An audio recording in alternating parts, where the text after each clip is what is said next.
quick.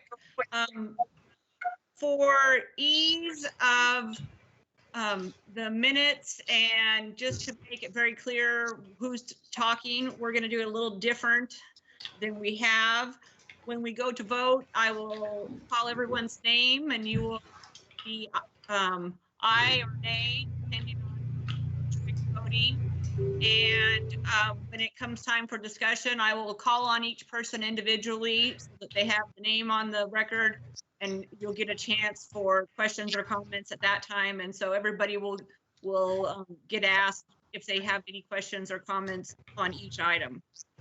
So that way we can kind of keep it clear and everybody knows who is talking. And if you have additional questions or anything, wait to be recognized by the chair so that I can call on you either by typing in a message in the chat feature or wave your hands, or I can only see 4 people, so we'll do our best to make sure you get called on. Okay, so announcements. Rodney, do we have any announcements? Yeah, I'm just going to mute everybody but you. Okay. If you want to speak, it's unmute yourself. And just a reminder, on the cell phones, you need to hit *6. So *6 to unmute. Okay. Just a second while I mute everybody and then bring you back. Okay.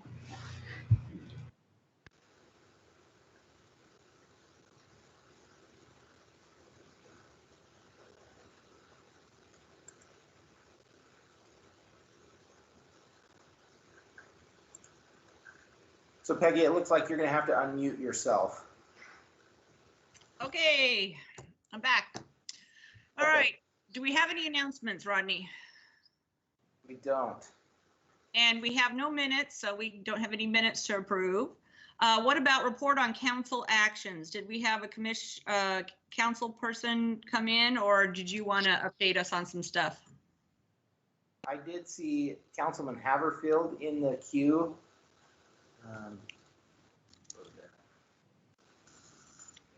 He was invited, but he doesn't look like he's here. Okay. So I'll give a quick report. All of the applications that went to City Council last night, there were 10 of them, 10 public hearings. Wow. And they were all approved as recommended by Planning and Zoning Commission. Is that a record? That's a record. And actually, we did it in about 2 hours and 45 minutes. It was pretty smooth. That's awesome. Okay. Anything else that we need to know about from council? I don't think so, no. Okay. All righty, we'll go on to the business items. We have the final plat approval for Copper River Basin number 9. Christy. Let me get my screen up here. Hold on just 1 second.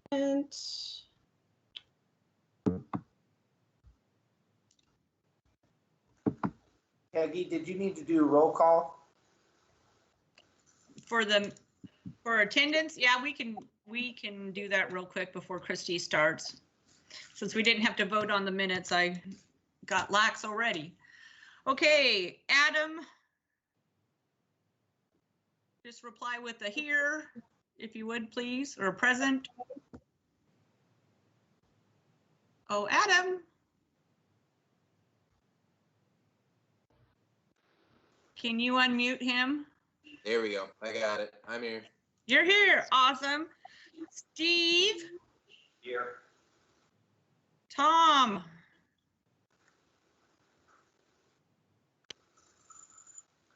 Tom, remember that *6 to unmute.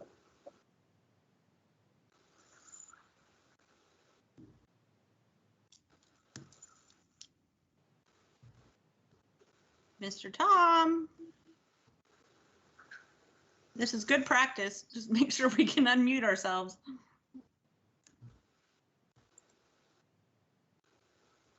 I know he's there. He's just not responding for. We'll come back. Jeff? I'm here. Brett? I'm here. Matt, I'm here. Ron, Here. and Michelle.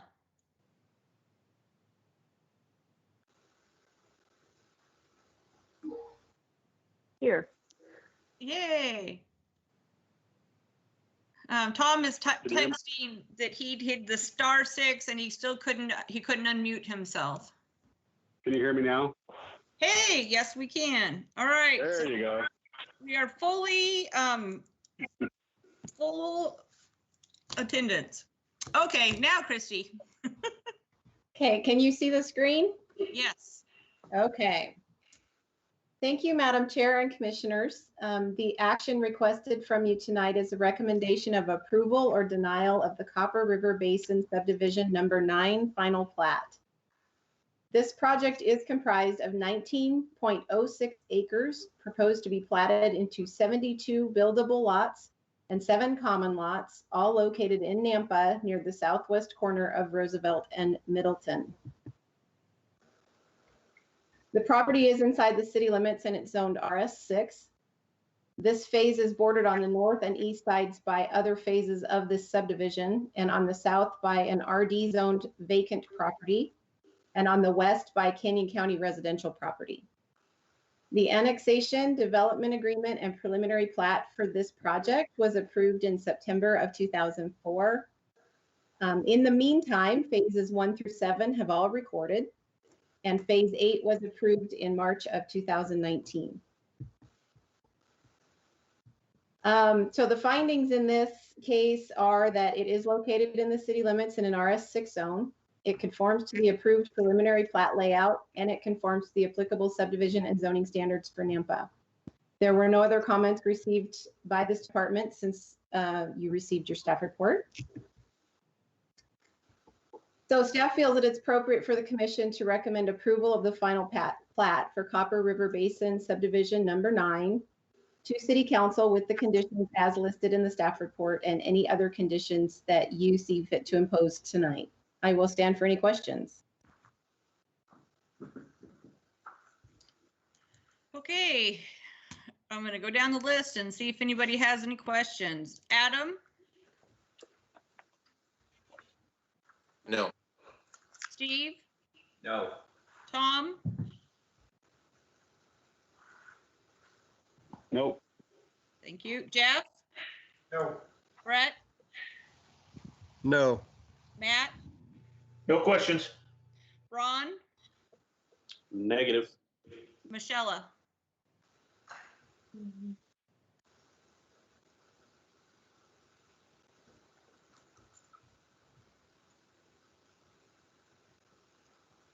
Michelle.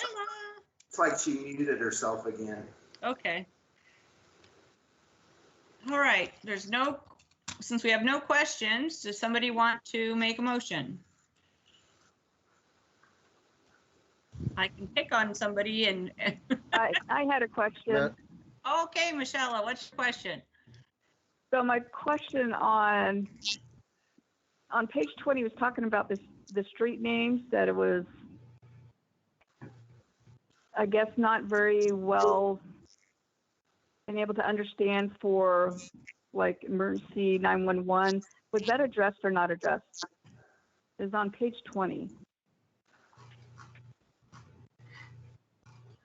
Generally, what we'll do is put that in as a condition to, in the engineering comments, they'll put it in as a condition of Okay. approval. And then at the time of final plat signature, we go back and we make absolutely sure that all of the street names are corrected Okay, before we sign the plat. perfect. Okay. Madam Chair, I'll go ahead and make the motion. Okay, this is Brett. This is Brett. Yeah, that we recommend for approval the final plat for Copper River Basin Number 9 for Kent Brown Challenger Development Incorporated with all conditions of staff. Okay, do I have a second? Matt Garner, second. Okay, motion by Brett, second by Matt.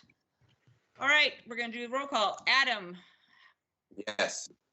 Steve, Yes. Tom, Yes. Jeff, Yes. Brett, Yes. Matt, Aye. Ron, Yes. and Michelle.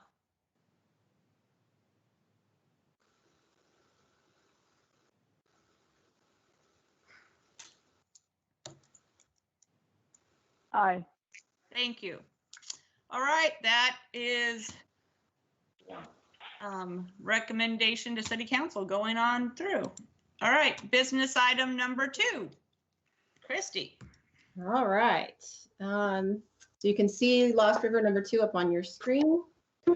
The action requested from you tonight is the recommendation of approval or denial of the Lost River subdivision number 2 final plat.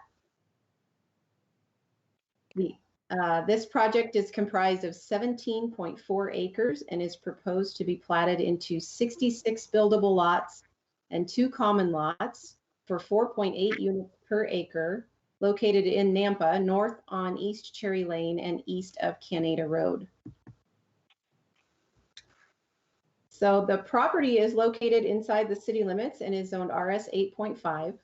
This phase is bordered on the north and west by RS 8.5 zoned property, and on the south by GB2 zoned property that will be the development of Lost River Townhomes, Phase 2, and on the east by RS 12 zoned property that is the home to a church. The annexation zoning to RS 8.5 and development agreement for this property was approved in December of 2005. In August of 2007, a rezone, a development agreement modification, and preliminary plat for Lost River was approved. Phase 1 of Lost River was approved in May of 2018, and it was recorded in December of 2019. So the findings in this case are that it is located within the city limits in an RS 8.5 zone. It conforms to the approved preliminary plat layout, and it conforms to the applicable subdivision and zoning standards for Nampa. We didn't receive any other comments after you received the staff report. So this applicant has made a request that we remove conditions number 2 and number 3.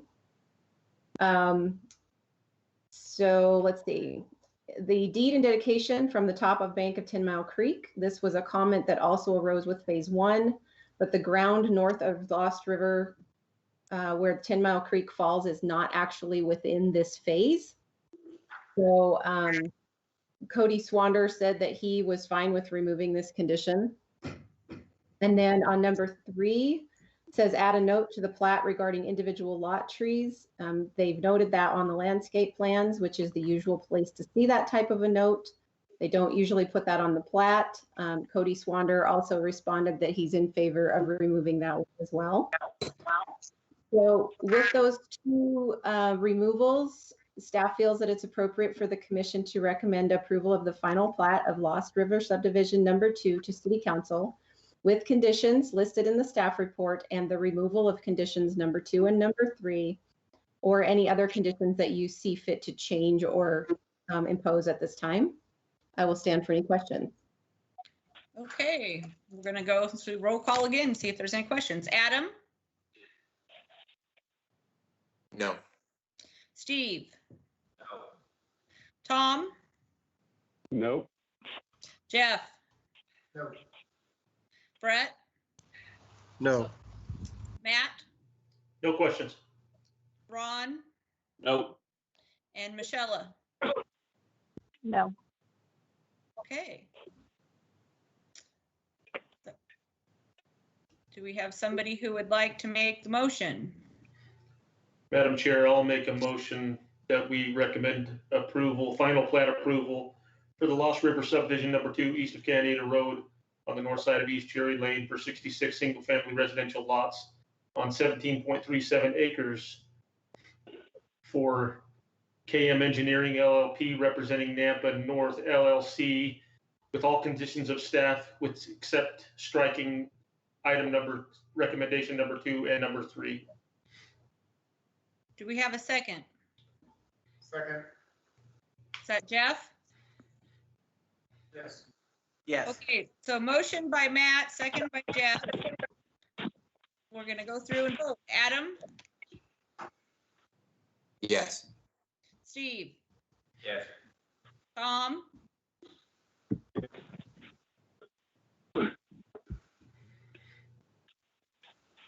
Tom, Yes. okay, Jeff, Brett, Yes. Matt, Aye. Ron, Yes. and Michelle. Aye. Okay, that carries, and that will be recommendation to council as well. All right, on to business item number 3. Okay, thank you, Madam Chairman and Commissioners. The action requested from you tonight is a recommendation of approval or denial of the Sonata Point subdivision number 1, final plat. Sonata Point West subdivision number 1, excuse me. This project is comprised of 20.56 acres proposed to be platted into 70 buildable lots and 4 common lots, all located in Nampa, south of West Lone Star Road and west of Middleton Road. This project's located inside the city limits and is zoned RS 8.5. It is bordered on the north by Canyon County properties, on the south and west by RS 8.5 zoned properties, and on the east by RS 7 property that is developed as the original Sonata Point subdivision. The annexation, development agreement, and preliminary plat for Coronado Point subdivision, which used to be what this property was called, was approved in October of 2006. The preliminary plat for Sonata Point West subdivision, with the same layout as Coronado, was approved in August of 2019. So the findings in this case are that it is located within the city limits in an RS 8.5 zone. It conforms to the approved preliminary plat layout, and it conforms to the applicable subdivision and zoning standards for Nampa. There were no other comments received at the time of the staff report. So earlier today, I sent over the letter from the adjacent property owner that shows that they have been working with that individual to come to an agreeable solution and that they've met the condition of approval for the preliminary plat. You can see here on your screen that that item has been resolved. With that letter of evidence, staff feels that it is appropriate for this commission to recommend approval of the final plat for Sonata Point Subdivision West, number 1, to City Council with the conditions as listed in the staff report and any other conditions that you see fit to impose. I will stand for any questions. Okay, Adam, No. no questions. Steve, None. Tom, Nope. Jeff, Nope. Brett, No questions. Matt, No questions. Ron, Nope. Michelle. No. Okay, I would stand for a motion. Madam Chair, this is Ron. I'll make the motion that we recommend subdivision final plat approval for Sonata Point West subdivision number 1 for Kent Brown representing Trilogy, Idaho, with all conditions of the staff report. I'll second. I'll second. Matt. Okay, motion by Ron, second by Matt. We're going to call for the vote. Adam, Yes.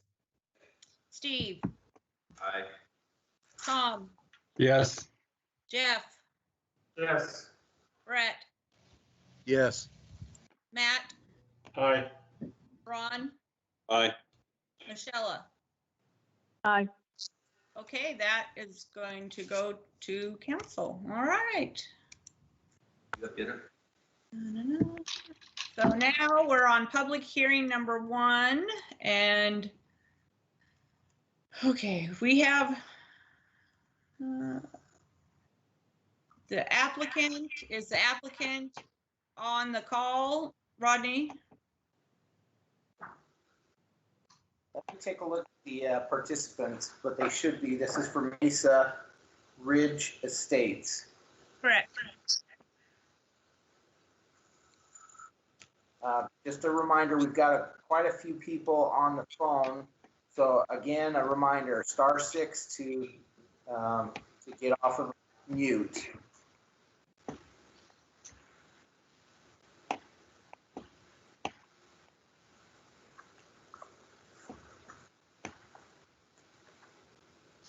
Haley, can you talk now?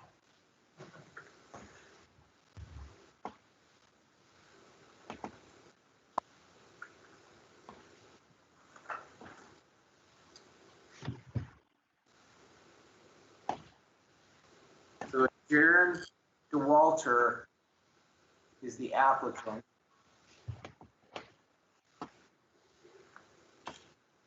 Anybody here?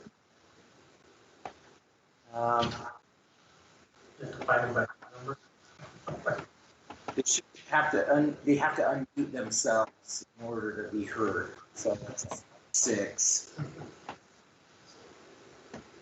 Last one, Councilman. Yeah. Jinx us. Sounds like someone's stepping right there. Using Morse code.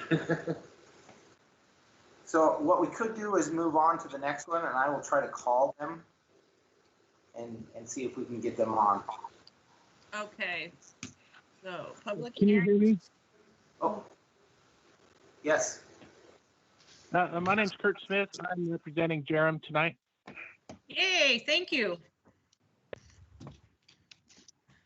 The floor is yours, Kurt. Okay.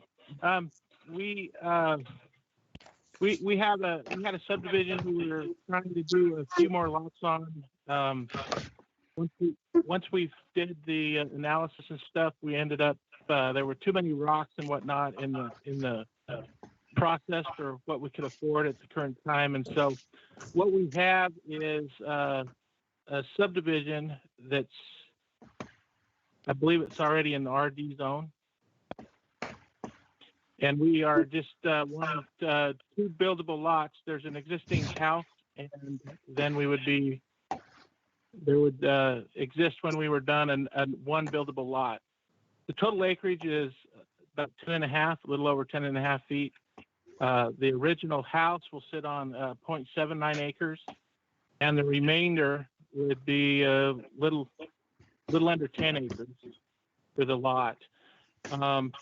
We do have city services, but we do not have sewer services. So anything we do will have to be regulated by Southwest District Health with the inclusion of septic systems. And so what we have is the best solution we could come up with what we had. And so with that, I would like to stand for any questions. Okay. Is there anybody who has any questions for the applicant? Steve does. Steve, go ahead. Kurt, on page 3 of the staff report was a number of code violations, 5 of them, in fact. Did you see those, and did you address those 5 violations? I have not seen the violations, but I have been working with the engineering department to get the plat up to date. Also, in speaking with them, their requirements that they have, we don't have any issues with meeting those. So you have not completed the violations or addressed the violations brought by code enforcement, is that correct? I'm not familiar with those violations. What, could you list one? I can list all 5 of them if you'd like. I can handle them as you go. If that would be okay. All right. The first one is in violation of code 3-4-7, the accumulation of debris in front of garbage and piles of wood, trees, and corrugated metal left on the property. Have you done anything about that?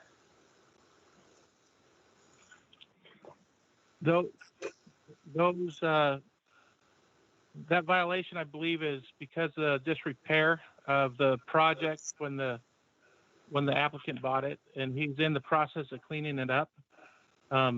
Before this plat's recorded, I'm sure that will be remedied. Okay. The second item is a violation of code 6-2-19, the number of dogs allowed. It appears there are 5 dogs on the property. How many dogs there after the application is completed? The current home there is a rental property. With that process, with this process, I believe he may do some upgrades to that home to sell it. And when that happens, the existing renter there will be removed. So that will Okay. also be taken care of. All right. The third item is violation of code 53-4-8, and weeds are covering the entire property, and you're not developing the entire property. So will you remove the weeds or spray the weeds, or are you just gonna leave the weeds alone? Well, I believe he's going to have to follow the code of the city and remove the weeds. So that will be taken care of before the plat is recorded as well. Okay. The next violation is 3-4-10. An abandoned building is open, windows are broken, and the building is accessible, and it should not be. The windows should be boarded up. Windows are broken, should be repaired, or building should not be accessible. If there's doors or other ways of entry, they should be blocked. That will also be taken care of. He'll need to deal with that building right away. I don't know if that building's going to remain or if he's going to demolish it, but we don't have any issues with making that safe. Okay. Fifth item is violation of code 6-8-5. There's vehicles, abandoned vehicles on the property. It looks like in the photographs, there's several of them. Plus there's 3 RVs in a driveway. Will all the inoperable, unlicensed vehicles be removed and the RVs removed? Yes, as far as I know, there aren't any RVs currently there. And if there is, he will remove them as well. Okay, I'm going to ask the staff to put a tick off in their tickler file that before this be completed, the application final approval, that we make sure all these items have been taken care of. So tell whoever you need to make sure this is not something that they can ignore or forget about. Yeah, we don't have any issues with you guys making those a condition of the approval process. All right, thank you. I have another question. I have a question. This is Jeff. Okay, Jeff? Yeah, access to this property, Kurt, is it from Cedar Ridge or from Sky Ridge? Like, or is that Sky Ridge, I think, is a private lane, isn't it? It's my understanding that the current house that's along that lane does off that private lane. I didn't hear. You repeat that? We didn't hear. I'm having a hard time hearing.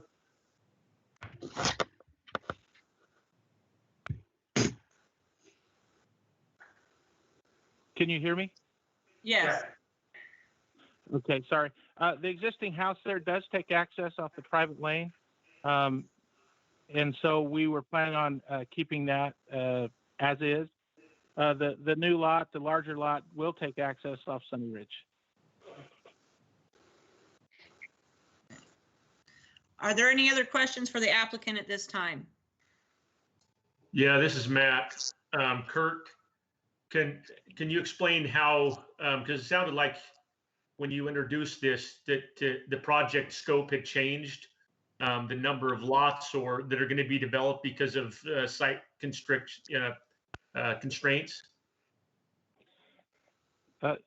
Yes, and so your specific question is, why did we change? What is the new proposal?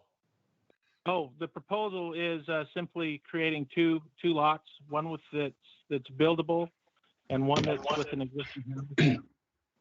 There would be a common lot that is the landscape lot along Sunny Ridge Road, but for this application, really, there'll be one new home built on that 10-acre lot, or at least a building permit available for a new home on that lot. Okay, Did that answer the question? yes, it does. Thank you. Are there any other questions for the applicant at this time? Okay, let's hear from staff. Madam Chair, this is Rodney Ashby, principal. Oh, I'm not the principal planner anymore. Director of Planning and Zoning. This, hopefully everybody can see this on the screen. Can you see that? Yes. Okay, great. So the lot that he was describing was the northern section of this property that you can see on the plat. And that northern section is the one with the two buildings on it, and including the home that is currently being rented out. The southern part of the property is the majority of that property, and I think I have the exact size on a future screen, but is the majority of the property which would be able to be developed at a future time. Okay. In the short plat request, the comprehensive plan is designating this area as medium density residential.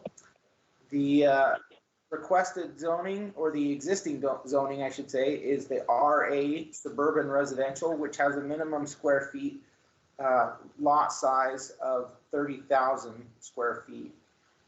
The smallest buildable lot proposed is 34,342 square feet. So that northern lot with the existing buildings on it is 34,000 square feet. There's the density, or excuse me, the comp plan. Here's the zoning. A little closer view there.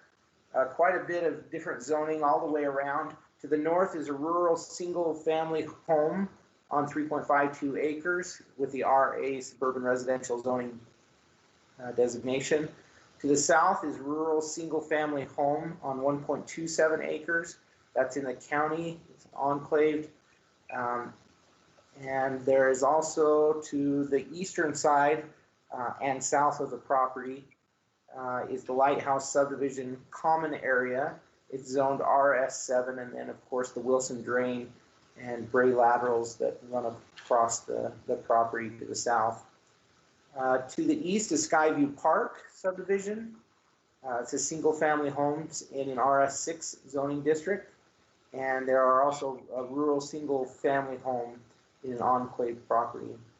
And finally to the west is the Wilson Pathway, the Wilson Drain, rural single family homes in the county R1 zoning district. It's enclave.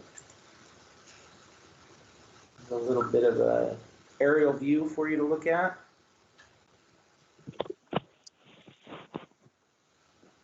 So the existing land use, as has been mentioned, there's a single family home and an abandoned property. Can you see my pointer on the screen? I don't know if that's possible to see that. Yes. No? Oh, you can, okay. So the white building here is the one that's abandoned. The one to the north of the property is the one that's being used as a single family home. So that white one is the one with the broken glass, the broken windows, and the entry that's able to have access for anybody who comes along there. So, the proposed land use, of course, is subdivision of the parcel into two lots with the one common lot out front along Sunny Ridge Road. Access would be from Sunny Ridge Road. It's not ideal because of the existing driveway to the existing home is pretty close to that private drive to the north, but it's an existing condition, and so we're not going to push back on that at all. Utilities are in the area. I should have shown you this. There's the landscaping strip along the front. You can see there. Utilities are in the area, primarily along Sunny Ridge Road. Sewer, there's 12-inch main in Sunny Ridge Road just south of the property, so it'd have to be brought up to that. But it is available in the general area. Correspondence. We received a correspondence from Nampa School District. They said they had no concerns and listed the schools that this property would go to if it were to be developed. Nampa Code Enforcement, Commissioner Kehoe highlighted these specific items. And we would not proceed as he's recommended. We would not proceed with finalizing this plat until these issues were resolved. Okay, Nampa Engineering Division had multiple comments. I've included those comments in your staff report, as well as incorporated them into the conditions of approval for the short plat.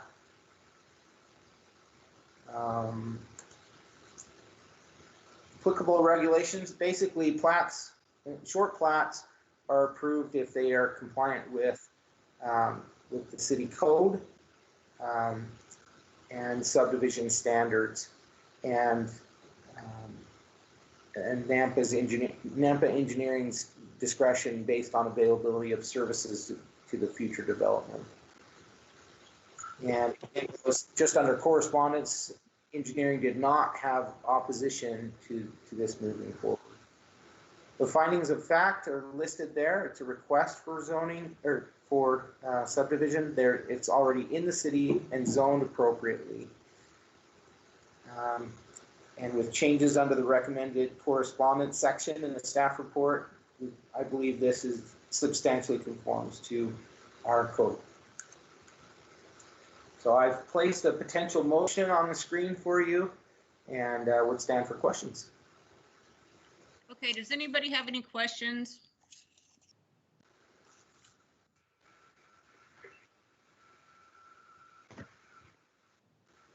Well, this is Steve. I guess I have a question.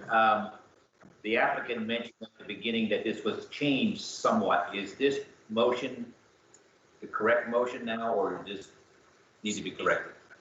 I believe what his comment there is that in the past, they had proposed a subdivision. And so they backed away from that. And this time, all they're doing is basically a 2-lot subdivision, so that in the future, that larger parcel could be developed. That's a question that you may want to ask of the applicant when we go back to him. Okay. Anybody else with a question for staff?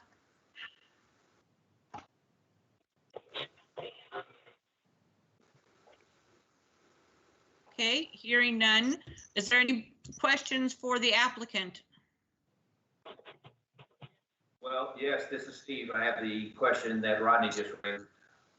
Kurt, can you address that question, please? Yes. We originally wanted to do 7 lots because that kind of fit with the existing area. But with that low of density and with running city services through this parcel, ran into a lot of rock when we were doing our preliminary analysis. And so the developer backed away from that and put forth this 2-lot development here. When the area around this develops more, probably it'll be more of a fit, and we can get the density in this larger lot that would facilitate, the pay or the cost that the utilities would need to have, to get them covered as far as costs go. And so at this point, we're proposing this, and then who knows when, the area around it develops and we can get a denser development that would pay for the extension of the utilities. Okay. Any other questions for the? I was done. Oh, sorry, Kurt. Are there I'm good. Are there any other questions for the applicant at this time?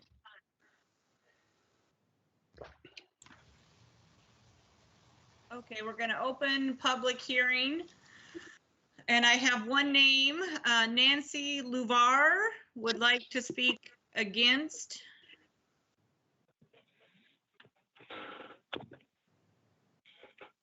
Do we have Nancy?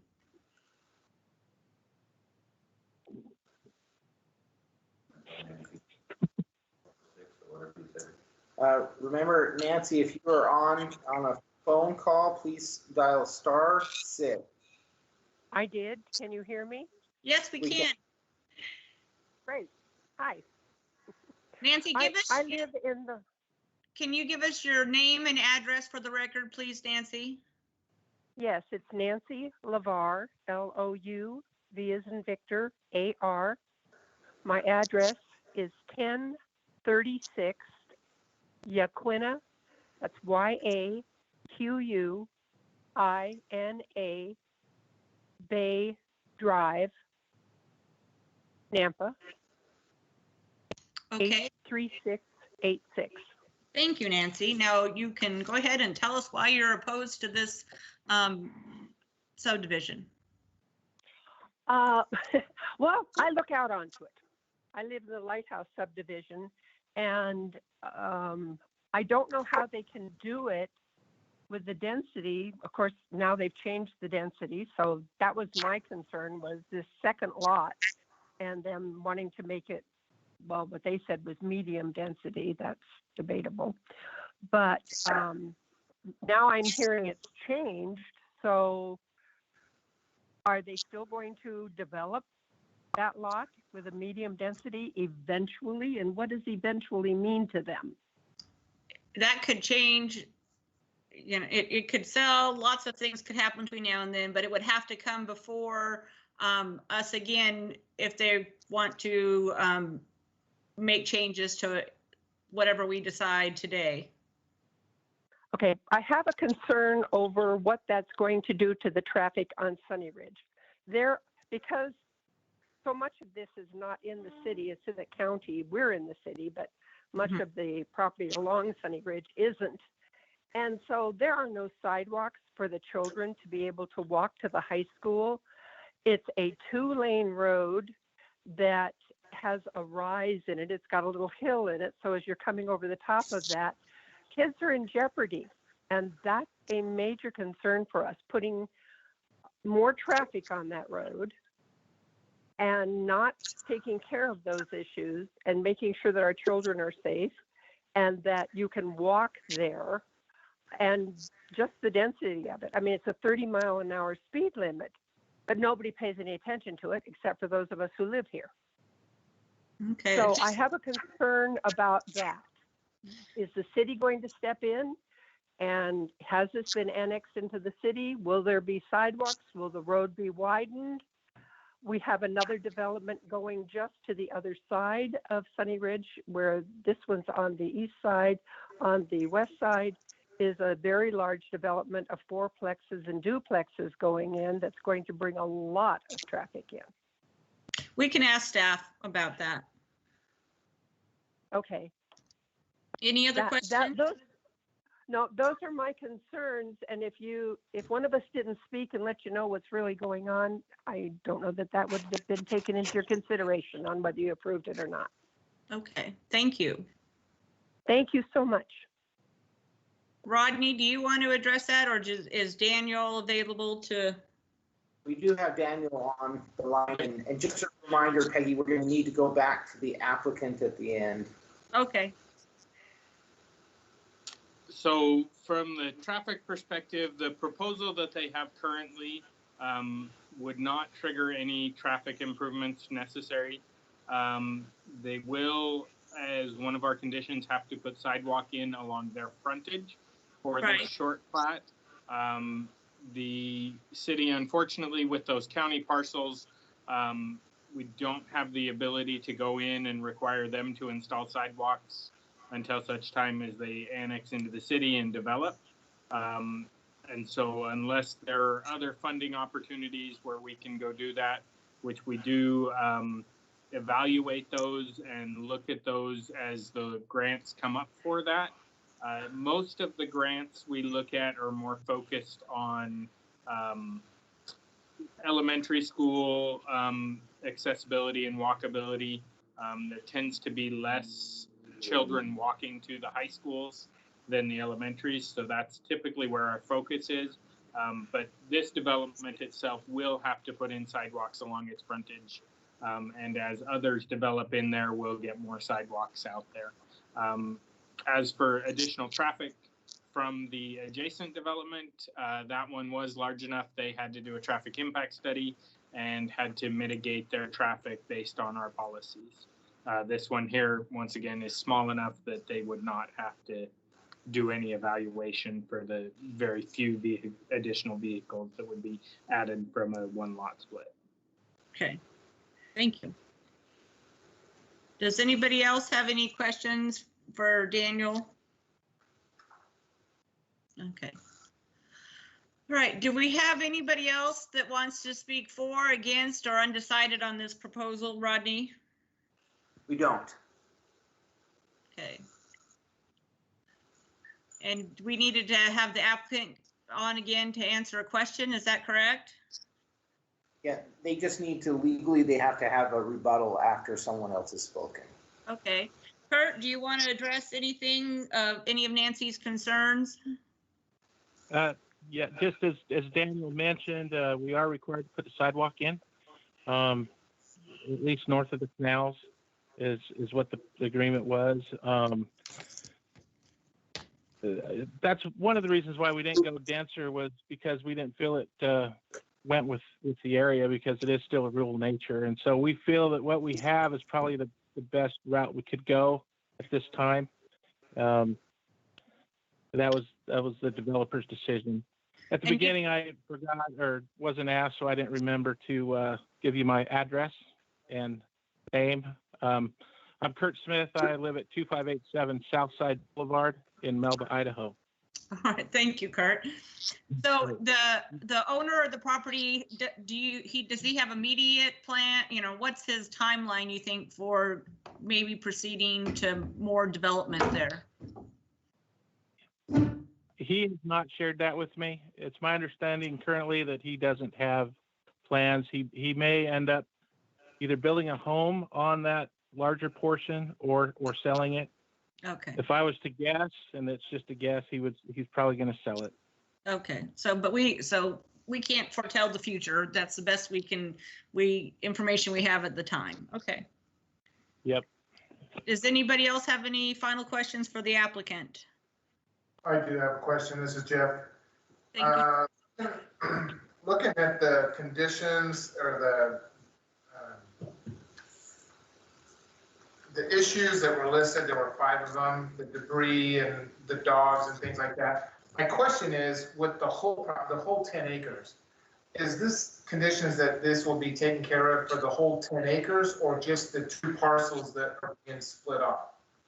Like I'm thinking of the weed control for all 10 acres. Is that what's referred to this? It's my understanding that we have to meet code enforcement requirements. Certainly, if you put those as a condition, and that would include the whole area. Maybe staff can speak to that, but that's my understanding. Madam Chair and Commissioner Kirkman, so these are existing codes that the city has already in place.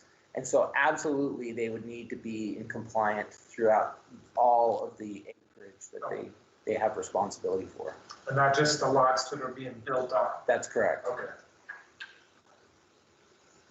All I have, Madam Chair. Okay. Anybody else? This is Brett. I'll make a motion to close public hearing. Then, okay. Need a second? I'll second it this time. Tom, okay, Brett motioned and Tom seconded to close public hearing. We'll go through roll call. Adam, Yes. Steve, Aye. Tom, Aye. Jeff, All right. Brett, Yes. Matt, Aye. Ron, Aye. Michelle.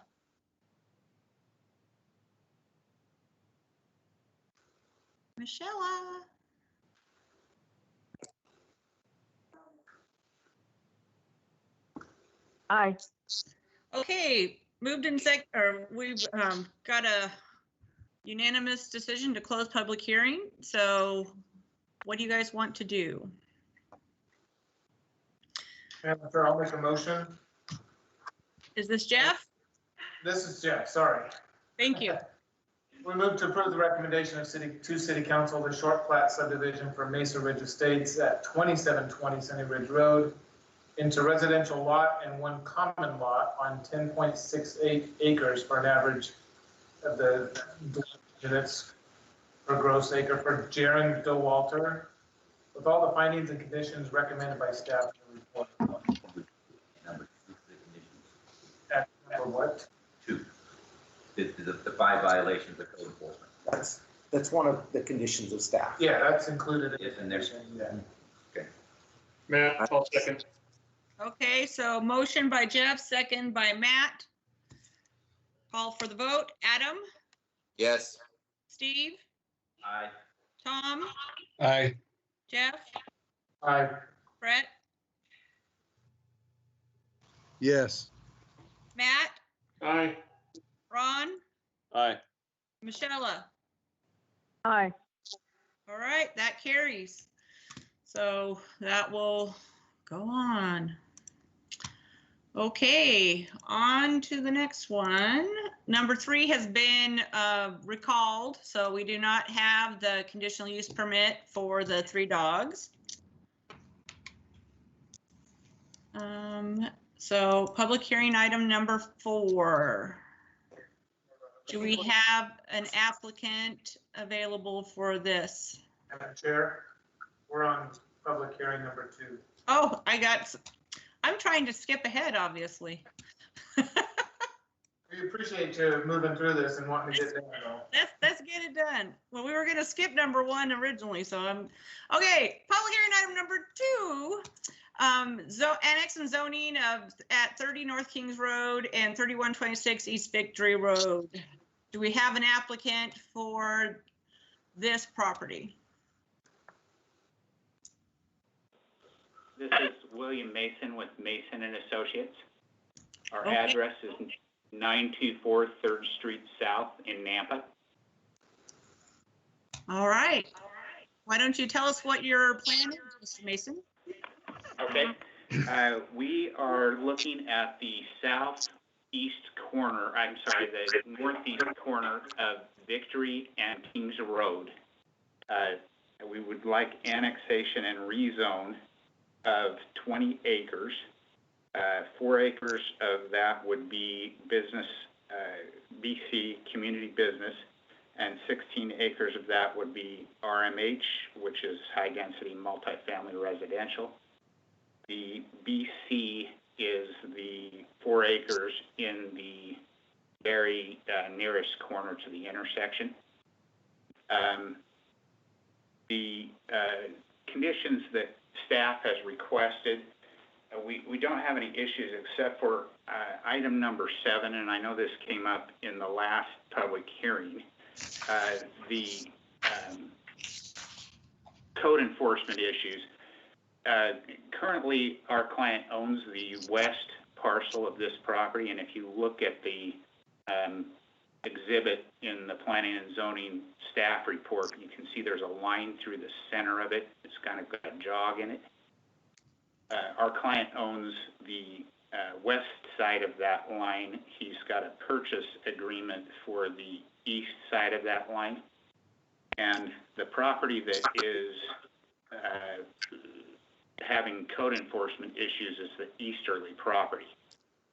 The issue comes up that unless this is annexed, there's potential that the property isn't worth purchasing. And so we would ask for some consideration on allowing us some time after annexation to clean that up. And it's pretty substantial, you can see from the pictures. So we're hoping maybe you can give us like 120 days to have that cleaned up after annexation, and certainly before any final occupancy permits or any final plats are approved. Okay. And with that, I would guess stand for any questions so that you know I have Sean Overall with 1010 Southside LLC here with me if you have questions of the applicant owner. Okay. Well, let's hear from staff and we'll probably have some questions for you when we get done listening to all the stuff staff has to tell us. Okay, thank you. Thank you.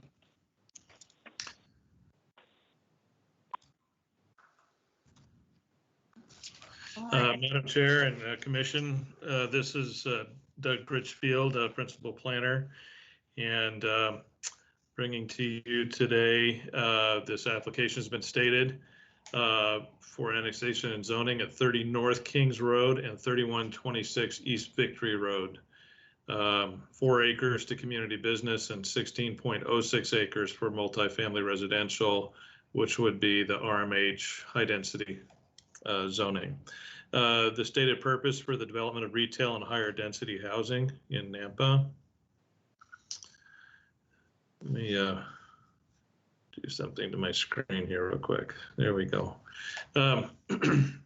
So there are 2 10.03 acre lots comprising 20.06 acres. To the north is county industrial land. To the south is county rural and city RS6. East is county industrial land, and then west is county residential with city RS6 and RS22. Endeavor Elementary School is a little bit further to the west. In the comprehensive plan, these 2 parcels are zoned, or the future land use map shows them as community mixed use. That land use setting surrounded by light industrial and medium density residential and public. And once again, this is the proposed zoning. There are utilities just available just to the north along Mason Creek, a sewer line. And to the south, there's a 12-inch water main on Victory Road along the south property line. 8-inch pressure irrigation line on Victory Road is about 350 feet from 30 North Kings Road on the southwest property line. Accesses can either be from North Kings Road and or East Victory Road. This is a view of the property from Victory Road looking north, and a view of the property street view from North Kings Road looking to the east through the property. We've had correspondence from the various agencies. As was mentioned earlier by the applicant, the code compliance does want to see some solid waste accumulation, weeds, and vehicles that need to be abated. The building department would like to have building permits and the requirements of Title IV building regulations and the adhered to. There was no opposition from engineering, IDT district. The Nampa School District would encourage sidewalks and lighting for safe routes to school on Victory Road and Kings Road. We did get a letter from an area property owner who was not opposed to the development, but was concerned about the future use and what would happen there. And that letter is attached to your staff report. The recommended findings of the project, recommended findings is that the annexation and parcels be annexed into the city. As stated earlier, the area can be reasonably assumed to be available for the orderly development of the city within city limits. And that the zoning request to BC and RMH conforms with the 2040 comprehensive plan future land use map. The maximum allowable residential net density for the RMH zoning is 77.12 dwelling units per acre. And the property owner requested annexation and zoning to BC and RMH for future retail and multifamily residential. The conditions of approval as stated in your staff report.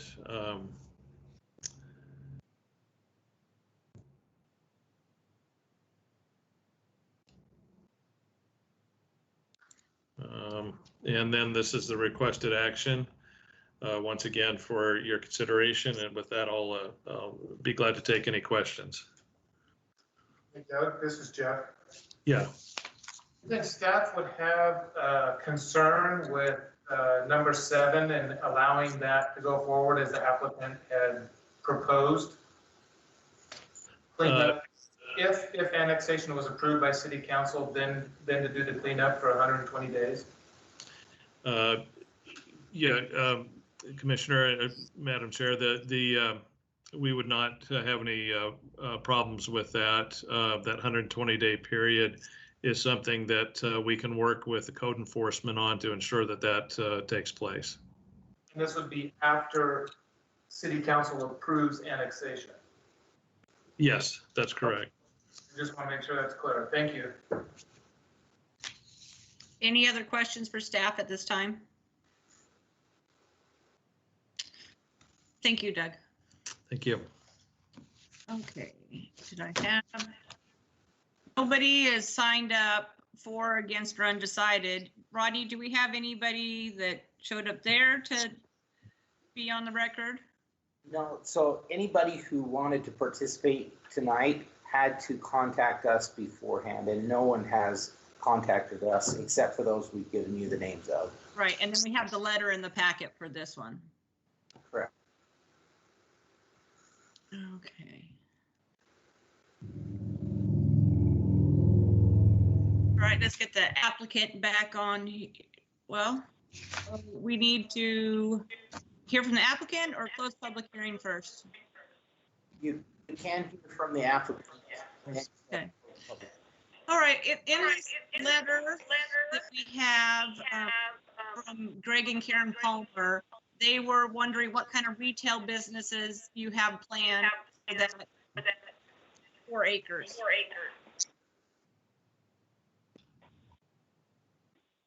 Am I on right now? Yes.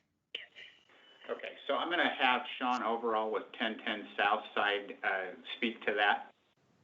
Okay, Sean, give us your full name and your address, please, for the record. I'm Sean Overall. I live at 1505 Southside Boulevard in Nampa. And this is just a piece that I've lived in Nampa my whole life, and we've watched it for several years, and kind of looked at it and thought that'd be a really cool piece to develop, and it came available here a short time ago, and we purchased the piece to the 10 acres, and with a contract to purchase the piece to the east. To answer your question, we don't know for sure what's going in there.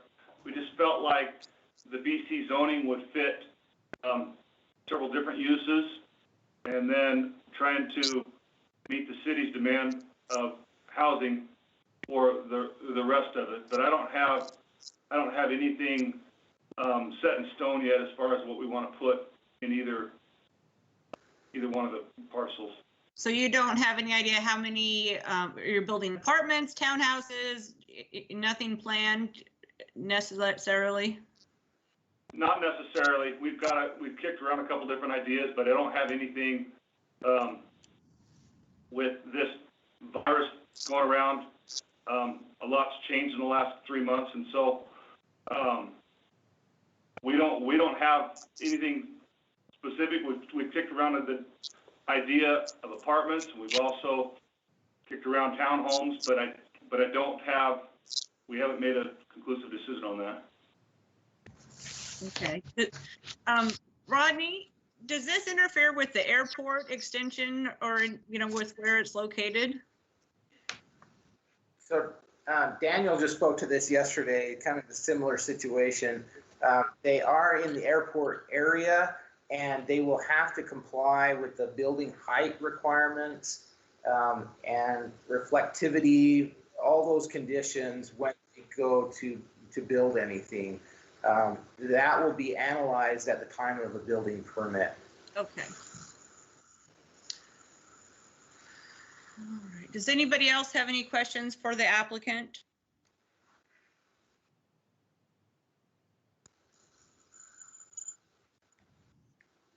Okay, hearing none, and we have nobody on there to testify for this item. Right.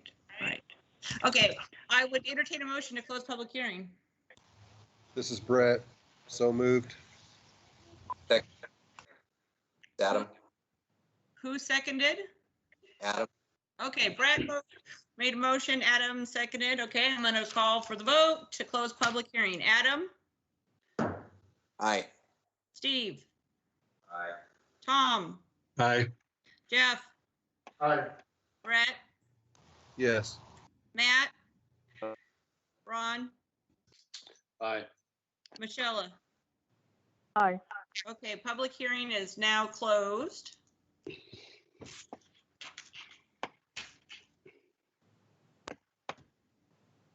It sounds like we're able to proceed with the motion and put that 120 days in there for them to be able to clean up that lot if we want to recommend that to council.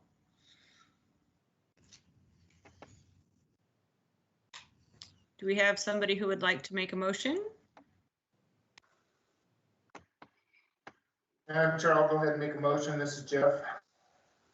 I make a motion that we recommend to City Council annexation and approval annexation and zoning at 30 Kings Road and 4126 East Victory Road to BC Community Business for 4 acres at the corner of Victory Road and Kings Road for potential retail and RMH high-density multiple family residential for the remaining 16.06 acres for a multi-family residential development for Mason and Associates Incorporated, with all conditions of staff, except for number 7, recommending to City Council that condition would be, would give the applicant 120 days, providing that the annexation is approved by City Council, then 120 days to clean up the property and come into compliance with code compliance. Do we have a second? Steve, second. Okay, motion by Jeff, a second by Steve. We'll call the vote. Adam? Aye. Steve? Aye. Tom? Aye. Jeff? Aye. Brett? Yes. Matt?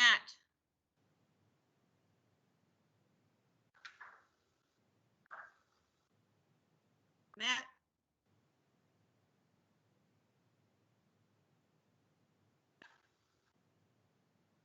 Ron? Yes. Michelle? Aye. Matt?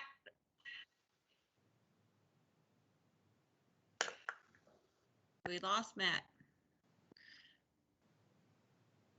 Well, we have enough for it to carry without Matt, so we're gonna send this on to council for their decision.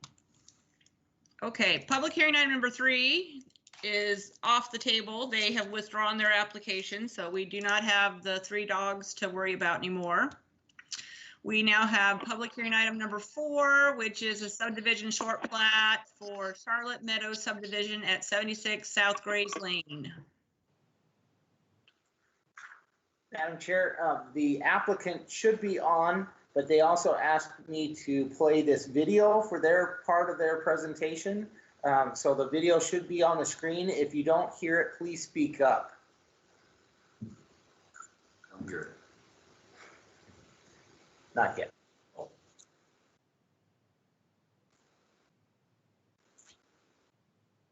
Don't hear it.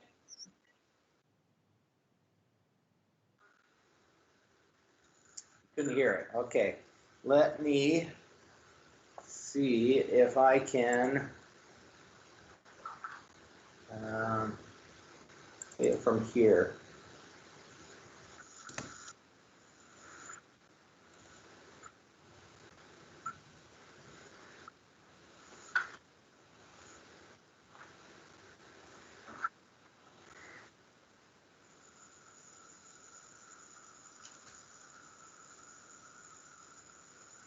No sound.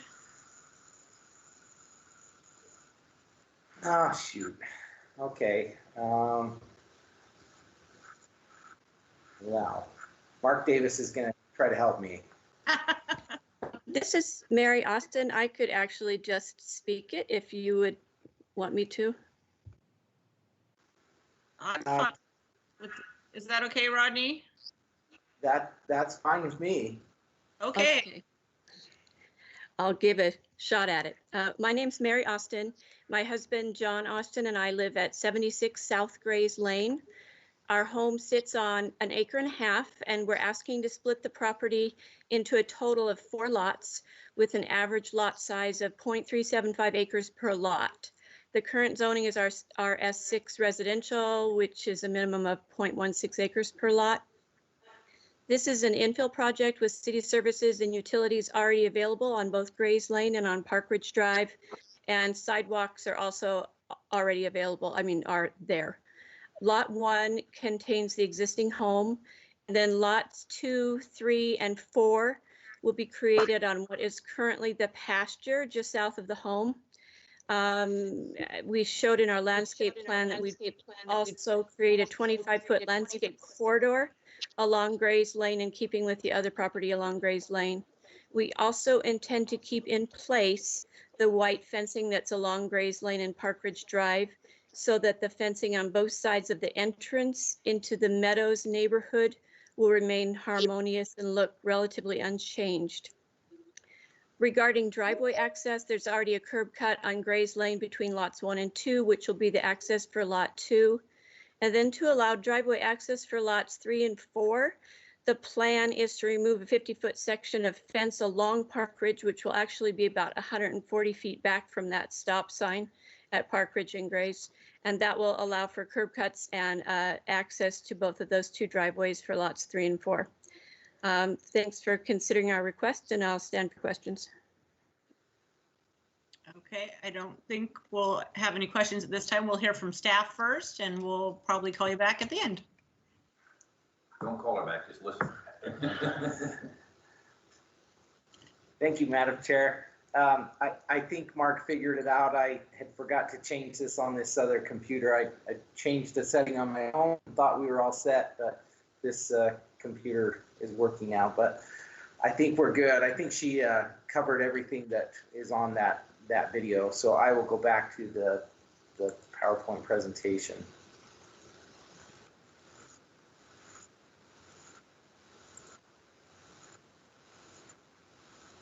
Okay. All right, so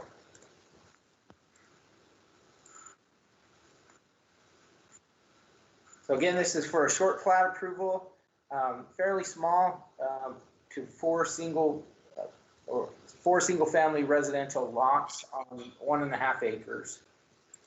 And I'll highlight where that's at. This is our comprehensive plan, so it's in the middle. Right there is that greenish blue dot is where this property is, right on the corner of Park Ridge Drive and South Grays Lane, and then basically right in the middle of medium density residential. The requested zoning is RS6, which is the single family residential 6,000 square foot minimum lot size. And the requested short plat is consistent with that zoning. It would be at least 6,000 square feet lots. Land use to the north is single family home on an enclave rural residential property. To the south is East Park Ridge Drive, an enclave rural residential property. To the, east is single family homes in the Park Ridge Meadows subdivision. And to the west is single family homes in the Park Ridge Estates subdivision. Both of those were RS6 zoning. So on the screen is the plat. As you can see, the northern the first lot, number 1, is the one with the existing home on it. And then to the south there, 2, 3, and 4 are basically pasture land. They've had horses on there in the past. And those would all be divided up into buildable lots. Let's see. Access would be off of Grays Lane for the existing property, and then off of Park Ridge Drive to access the other properties. just did this quick drawing just to show you how someone might need to come into this subdivision or into the driveway. They need to follow that yellow line to go into the Park Ridge Meadows subdivision. It's actually not in there, but the Park Ridge Meadows HOA manages and owns that landscape strip in the middle of East Park Ridge Drive. So you'd have to go in there, take the UE, come back to the property and go into the driveway that way. There are utilities available to the property in both Grays Lane and Park Ridge Drive. It's a fairly well built out area. There's not a lot of large open spaces in the immediate area. There were some correspondence we received. First was from William Mitchell. He had concerns about drainage, density, and increased traffic. And then we had a few people testify at the Planning and Zoning Commission meeting. Jerry Jensen was the HOA president for Park Ridge Meadows subdivision, and neither he nor Jim Lightbert really had any real concerns. They were mostly there just to learn about the project and what was being proposed. And he did have some questions about the fence that runs along Park Ridge Drive. The subdivision built it. It's a vinyl split rail fence that would need to be, parts of it at least, taken down for access to these properties. What we found though is that although it was developed and maintained over the years by the Park Ridge Meadows subdivision, it is actually on the applicant's property. And so it becomes their fence basically, and even though it was developed by the homeowners association and maintained. But they will need to take parts of that fence down in order to access these properties. But the applicant has expressed interest in keeping a fence there, nice looking vinyl fence there. So the Nampa Building Department, correspondence from them, they will require a top of foundation wall or a finished floor elevation for each lot on the construction drawings. And then the Nampa Engineering Division had several comments. I've included those in your staff report and incorporated the conditions into the conditions proposed by staff. Conditions are listed here. Basically, it's right-of-way, dedication to the city, and pretty standard requirements of engineering. The last one there, however, is if there was any changes, basically if there's any changes to access to this subdivision, if there was a common driveway, they'd need to have some kind of agreement and provide that to the city to show that that is shared by all the property owners. So staff analysis, Park Ridge Meadows subdivision built the fence. I talked about that already. Access to the property off of Park Ridge Drive is directly from the city right of way and therefore cannot be prevented by the HOA.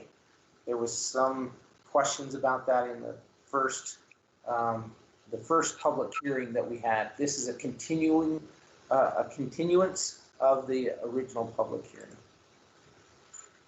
Applicable regulations, I've already spoken to this in the past application, but it basically comes down to, does it meet our zoning codes and our subdivision standards? And is it consistent with the comprehensive plan? And all those conditions are accurate in this situation.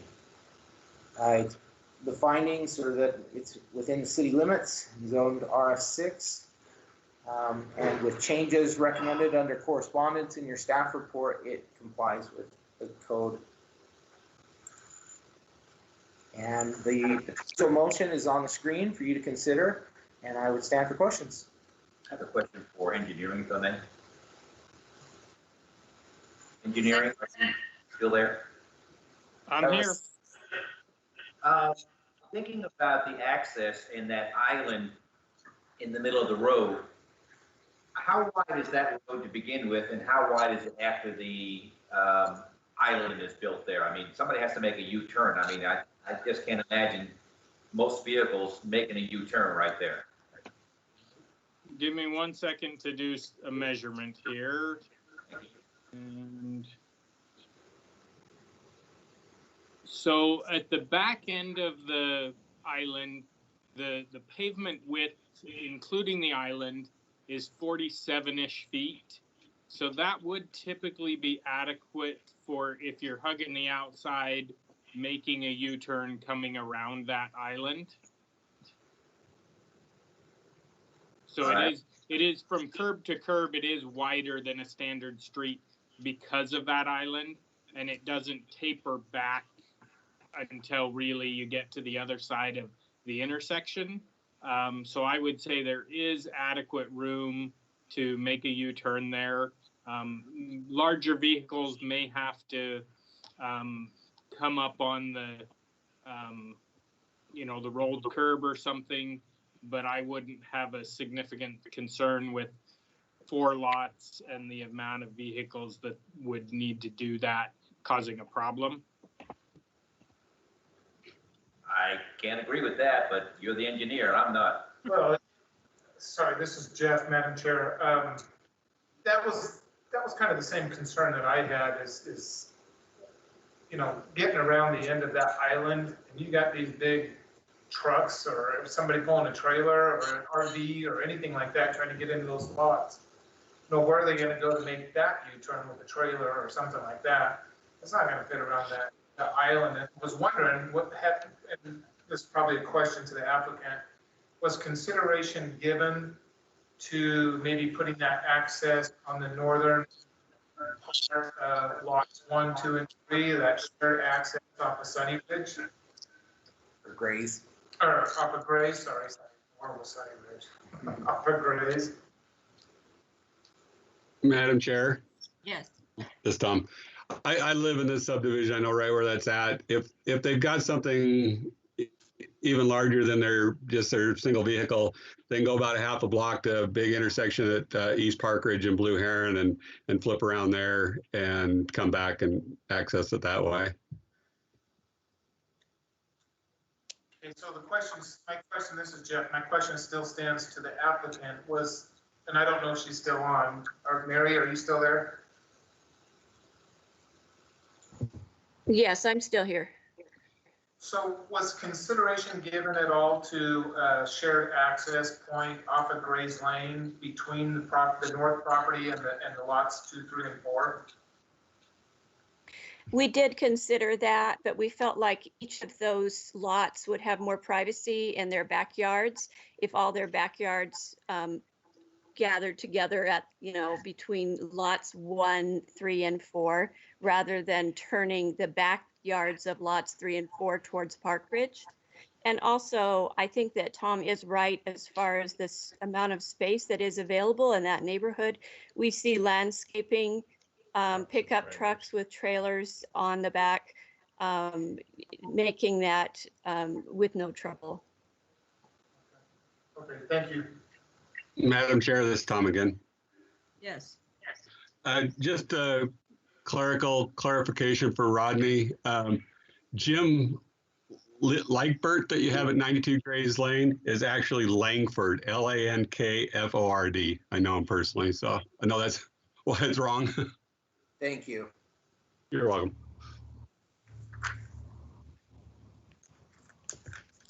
Nate, I got a question for you. This is Matt. Who's your question for, Matt? Rodney. Okay. I got kicked off the call for a little bit, and so I missed part of this presentation. Is there one entrance into those 3 lots, or are there going to be 3 driveways? Yeah, so they are proposing entrances off of Park Ridge Drive to those individual properties. All 3 with their own access? Sorry, no, only 2 of those lots would be on Park Ridge. I mean, the driveways would access on Park Ridge, just right next to each other is what we were thinking. And then lot 2 will be accessed from Grays Lane. So Okay. only 2 driveways on Park Ridge. All right, thank you, Mary. We have any other questions for the applicant? Any other questions for staff? I would entertain a motion to close public hearing. So moved. This Tom. We got a motion from Tom. Do we have a second? Second, this is Ron. Okay, Tom moved, Ron seconded. We'll call for the vote. Adam, Aye. Steve, You mean you can hear me now? yes? Twice I made a motion and you didn't hear me. I didn't. Steve, what are you, what's your vote for closing public hearing? Aye. Tom, Aye. Jeff, Aye. Brett, Aye. Matt, Aye. Ron, Aye. Michelle. Aye. Okay, public hearing is now closed.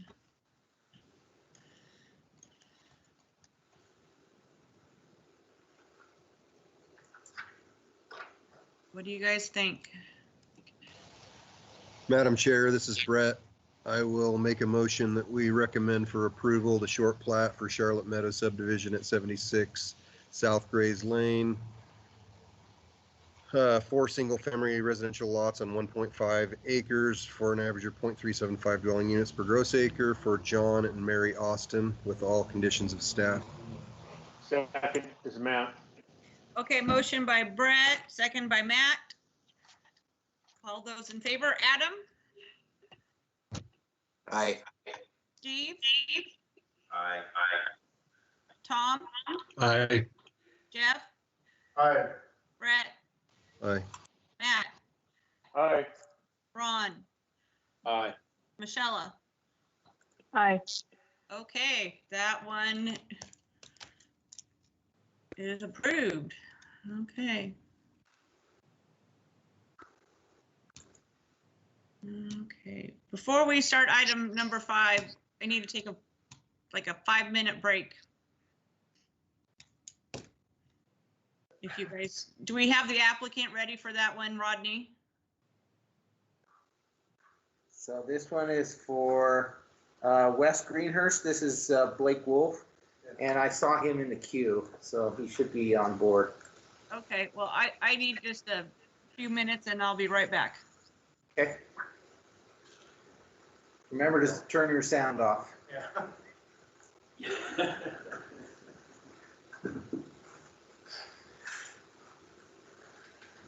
Oh, stretch my legs. I think Brett's barbecuing back there. This whole thing. I think that's why he's doing it outside.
Yes.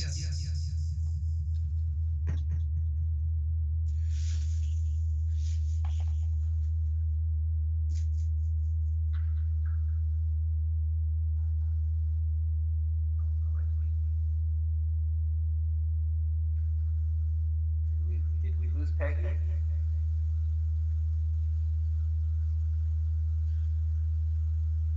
We might have lost her. We did. Oh, well, I'll continue on.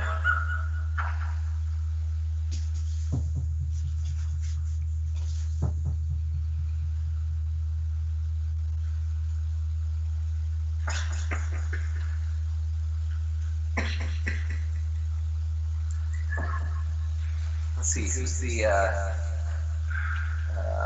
vice chair? Me. We could continue if you would like to do that. Well, where is she gonna go? Can you not hear me? Oh, there you are. Okay, gotcha. Yeah, my computer decided to do weird stuff.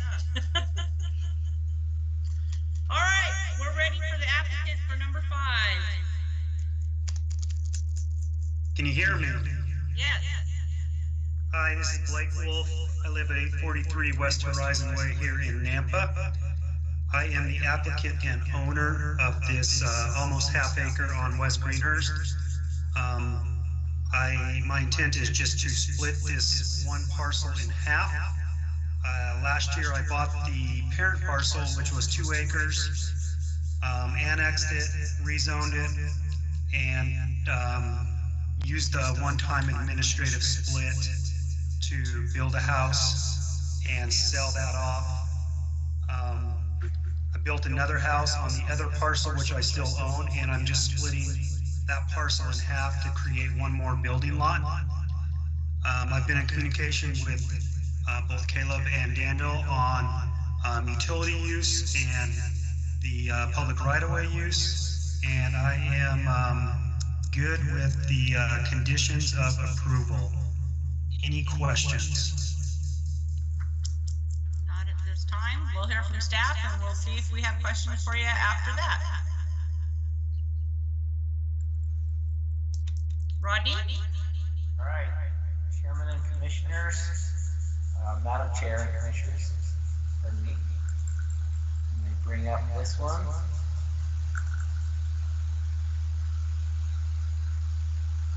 Right.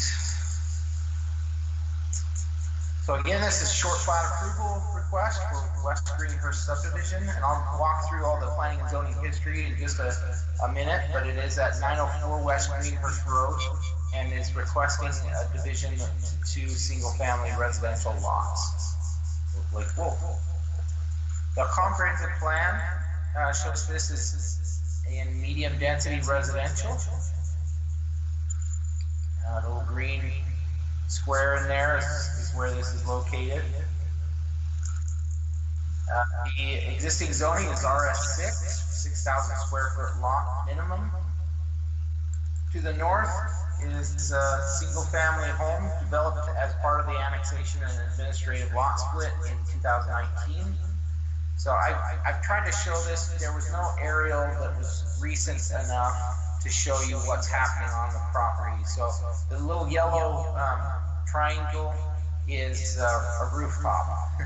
Just so you know where the new homes are. The existing home that was on this aerial is no longer there, and they've reconstructed this. I've got some pictures to show you of what's on the lot as well.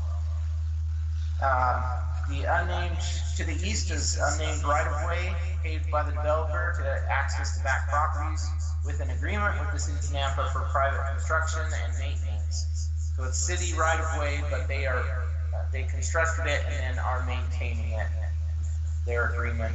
They also have some agreements if it gets developed to the east that will be further developed. That roadway would be further developed. To the south is Greenhurst Road and Victorian Crest subdivision in an RS6 zone. And to the west is a rural single-family home in an RA zoning district or suburban residential. So this is the plat. It was difficult to get a good picture of this, but you can see it's pretty clear. The dark lines around here are the existing lot, and almost to the center of the property is where we're dividing it. So the existing lot here, you can see there's a home, but there's a vacant lot in between the two homes that were built. So in the back there, to the far top of the I guess the far right of the photo, you can see the building in the back there. It's on a different lot. Then there's the vacant lot, and then this front property with the home in it. Access is from the unnamed right-of-way that you can see to the right of the screen there. And you can also see that, well, there's the vacant lot there in between the two homes.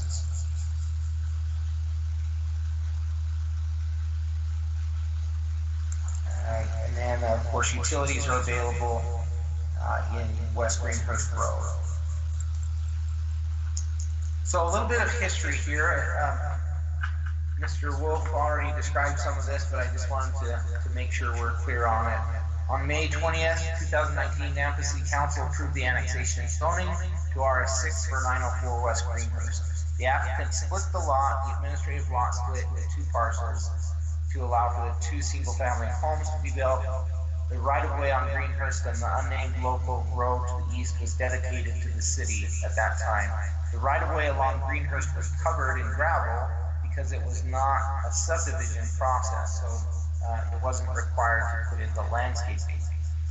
The southerly home was constructed and situated to within 10 feet of the property line along Greenhurst as a side yard, and then out in front would be the 20-foot setback along that unnamed right-of-way.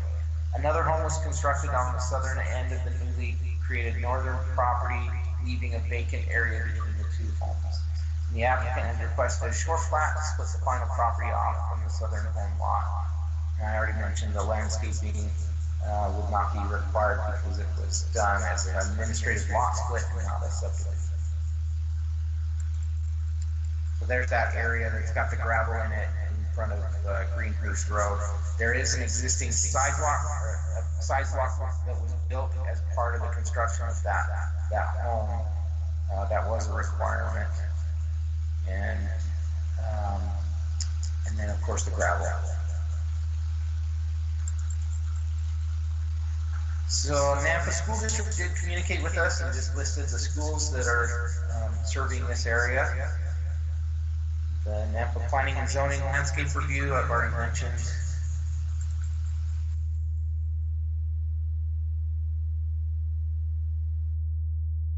All their comments and incorporated all their conditions. Also listed on the screen the final plat comments.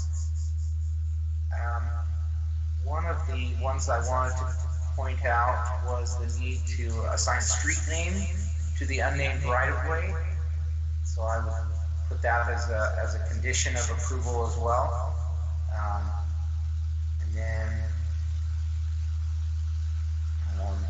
And then at the bottom here, 900 West Greenhurst Road, which is that property, that home that was built on the north end, as a separate parcel, is also now required as part of that agreement with the city of Nampa to annex into the Nampa Municipal Irrigation District along with this subdivision.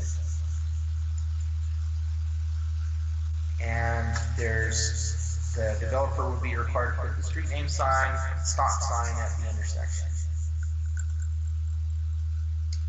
Applicable regulations, again, have to meet existing city codes, zoning codes, and subdivision code or standards, and be consistent with the comprehensive plan and the zoning district.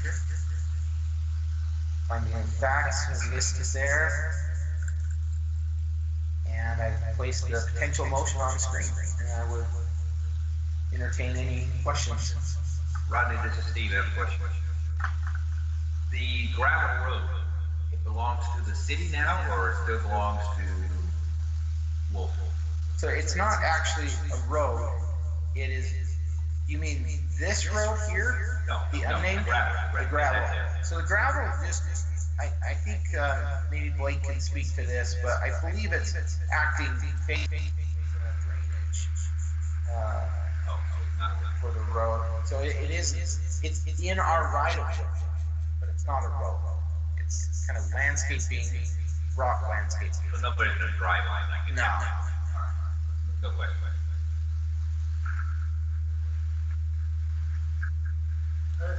I mean, this still won't have to be developed.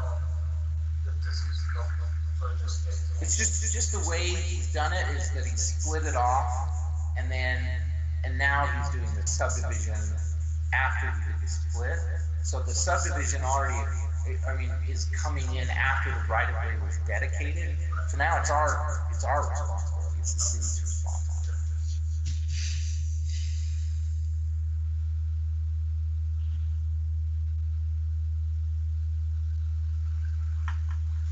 Are there any other questions for Rodney?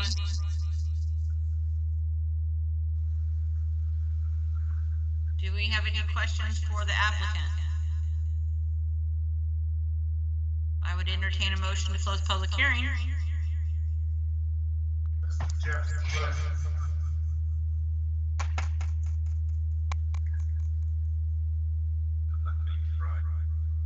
Madam Chair? Yes? Did you hear that? I moved to close public hearing. Okay, do we have a second?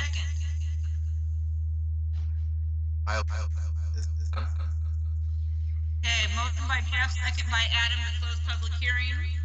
We'll do our roll call. Adam? Aye. Steve? Aye. Tom? Aye. Jeff? Aye. Brett? I see Brett moving. Aye. Yeah. Matt? Aye. Ron?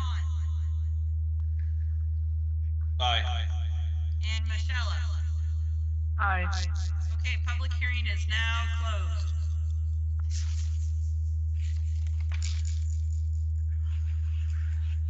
Somebody wants to make a motion? Madam Chair, this is Ron. Nice little developments, a nice looking subdivision there, and I'll go ahead and make the motion that we recommend approval for the subdivision short plat for West Greenhurst subdivision at 904 West Greenhurst Road for Blake Wolf Building Company with all conditions of staff. I second it. Okay, motion by Ron and seconded by Michelle. All those in favor, Adam? Aye. Steve? Aye. Tom? Aye. Jeff? Aye. Brett? Aye. Matt? Aye. Ron? Aye. Sorry, technical difficulty. Michelle? Aye.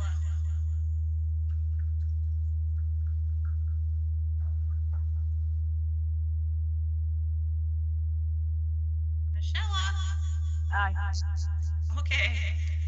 All right. Well, that's not a recommendation. This is approval, correct, Rodney?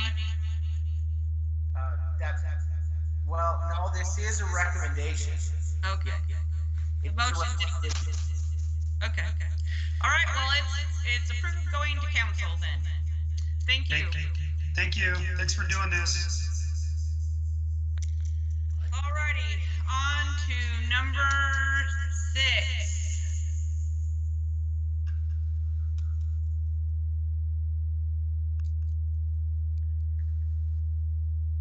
And we have 2 people signed up to speak on this once we get through applicant and staff. Do we have the applicant for the property, what's it called? Meadowlark Place. Yes. Okay, give us your name and address for the record. My name is Bert Deal. My address is 15777 Quartz Lane in Wilder. Okay, why don't you tell us what your plans are? Well, this is my, the property at 1400 West Roosevelt is the, you know, been in my family for 50 years and is where I grew up, and we're just, you know, the city grew around us, and my dad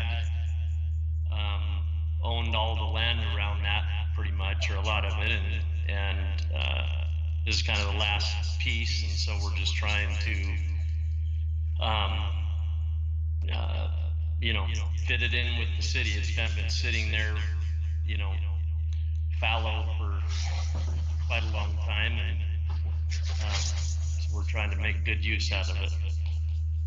Something besides the parking lot for everybody on the Greenbelt. Correct. Okay. All right, well, we'll hear from city staff, and we'll probably have some questions for you.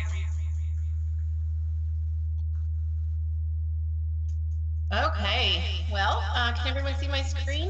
Yes. Okay, great. Thank you, Madam Chair and Commissioners. Christy Watkins, Principal Planner for the City of Nampa. So the action required from you this evening is approval or denial of the conditional use permit request for construction of 12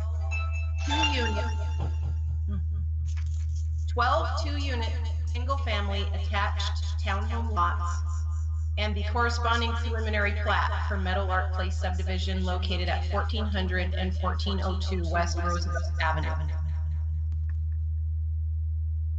The property is currently zoned RS6 with a PUD overlay and is completely surrounded by RS6 zoned single-family properties.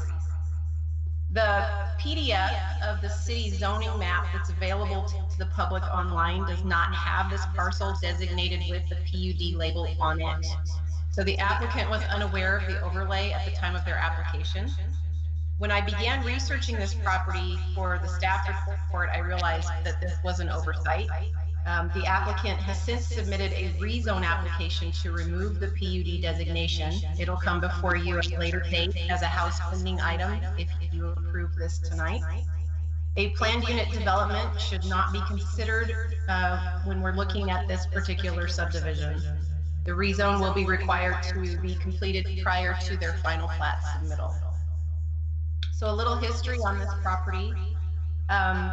It shows that in May of 1999, it was annexed into the city via Ordinance 2821 with no development agreement.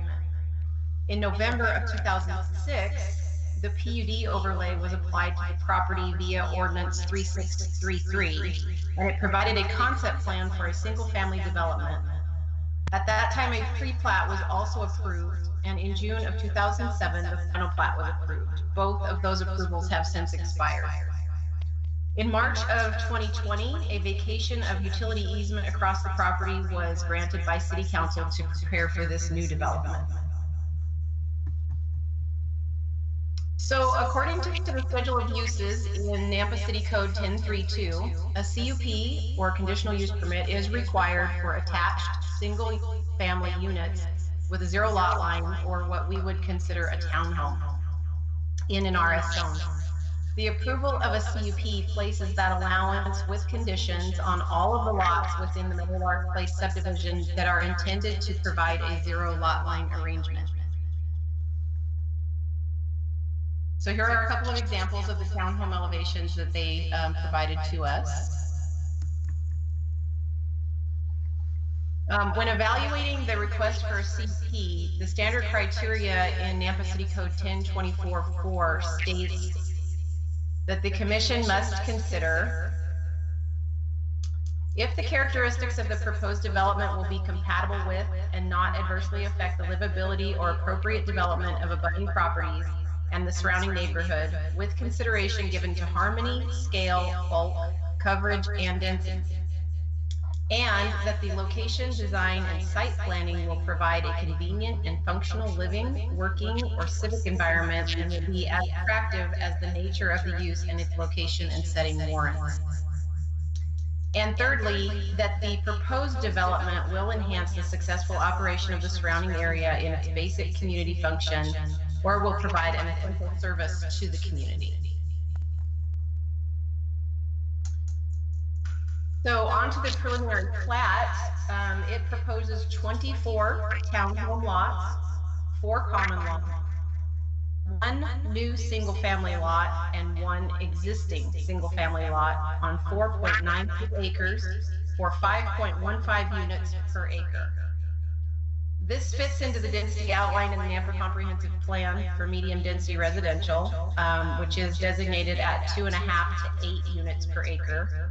And it also fits the definition for infill property due to its smallish size and the immediately available access to city utilities. The Safe Route School analysis shows that Nampa High School is not within walking distance. Franklin Roosevelt Elementary is just over a quarter of a mile. It's walkable. There is an existing rapid flashing beacon crossing signal at Boundary and Roosevelt to cross to the south side of the road.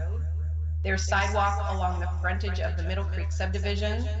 There are 5 county parcels that don't have sidewalks after Middle Creek. Roosevelt has a wide paved shoulder on the south side that provides a certain amount of protection for those walkers or bicycle riders, but it is on the shoulder. And for the middle school, the staff report misstates the proximity to Lone Star Middle School. I had it in my mind that it was West Middle School and not Lone Star, so I misstated the measurement there. It is just under a mile to Lone Star Middle School. It is walkable.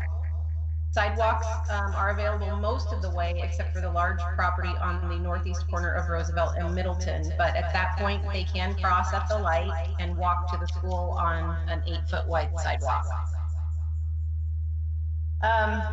It's also very near to West Park, which is walkable. A new hawk signal is scheduled to be installed at Blaine and Midland this summer. And in 2012, this property owner and now the applicant had granted an easement for the Wilson pathway to connect to the existing path to the west and the pathway to the south that follows Wilson Creek. And that is going to stay there. The findings in this case are that all standard building lots for attached units should have a base requirement of 6,000 square feet per lot, then can be split to accommodate the individual attached dwelling units.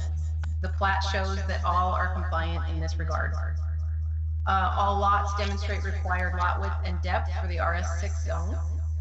The landscaping plan has been reviewed and approved by city staff. And there were no other comments received.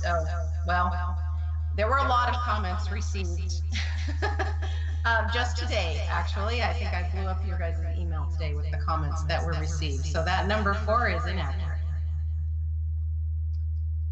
So correspondence was received from agencies inside and outside the city departments and from the public. The agency comments were pretty standard and the requests were included in the conditions of approval. Due to the inability to attend this hearing in person, the public was encouraged to send written comments in regards to this public hearing item. So if you would, please consider the emails that you've received to stand for public comment as if the person were testifying before you tonight. Public input was received from the following people: Brian Finley, Brittany Banuelos, Janice Metcalf, Jerry Sculf, Jill Kolakowski, Mike Nyland, Mary Nyland, Brooke Kirsch, Liam Stokes, Ronald Harriman, and Steph H. To summarize the comments that were received, a lot of those concerns were in regards to the increased traffic on Roosevelt, the traffic and the speeding along Roosevelt in regards to the pedestrian crossing to the Wilson pathway, parking in regards to access to the pathway and the streets surrounding this proposed development, and the undesirable use of a single-family zoned property as potential attached unit or multifamily property in this small area that is surrounded by single-family subdivisions. So again, the action requested from you tonight is approval or denial of the conditional use permit request for construction of 12 two-unit single-family attached townhomes on 24 lots and the corresponding preliminary plat for Meadowlark Place subdivision located at 1400 and 1402 West Roosevelt Avenue. One thing I would like you guys to consider, if you choose to deny the conditional use permit, it automatically denies the layout for the preliminary plat as well. But if you approve it, the plat will be a separate item to be considered and voted on. Should the commission choose to approve these applications, staff recommends approval with conditions as listed in your staff report and any others that you choose to add at this time. I will stand for any questions. Yes. Under the conditions of approval, number 11, the developer should either construct sidewalk or some other alternative. Do you have, what's the other alternative if not a sidewalk? That was an engineering condition. Daniel, can you speak to that? What? Yes, I can. Okay. So in our review, there is, because of the Wilson drain there that fronts Roosevelt, there were some concerns that there may not be adequate area to place the sidewalk in its ultimate location like we would typically require. So we discussed some potential alternatives of doing maybe a paved wider shoulder, different things, just based on the constraints that the drain places on the construction there. And so those are what we would look at with the design as we approve the construction drawings for the project. So you have no decision at this point as to what you're going to do? No, they are required to in place a sidewalk. Some form of pedestrian improvement will be required along Roosevelt there. It may not be your standard concrete sidewalk though, just based on those constraints. But there will be, they are required to place some form of, the condition is to give us that flexibility to determine what's the most appropriate pedestrian facilities along Roosevelt there. Well, the reason I'm asking is because it was mentioned by several of the letters of request for denial. Bonneville will no longer be an area they can park their vehicles, so they're going to wind up parking along Roosevelt. And one side has got a curb and a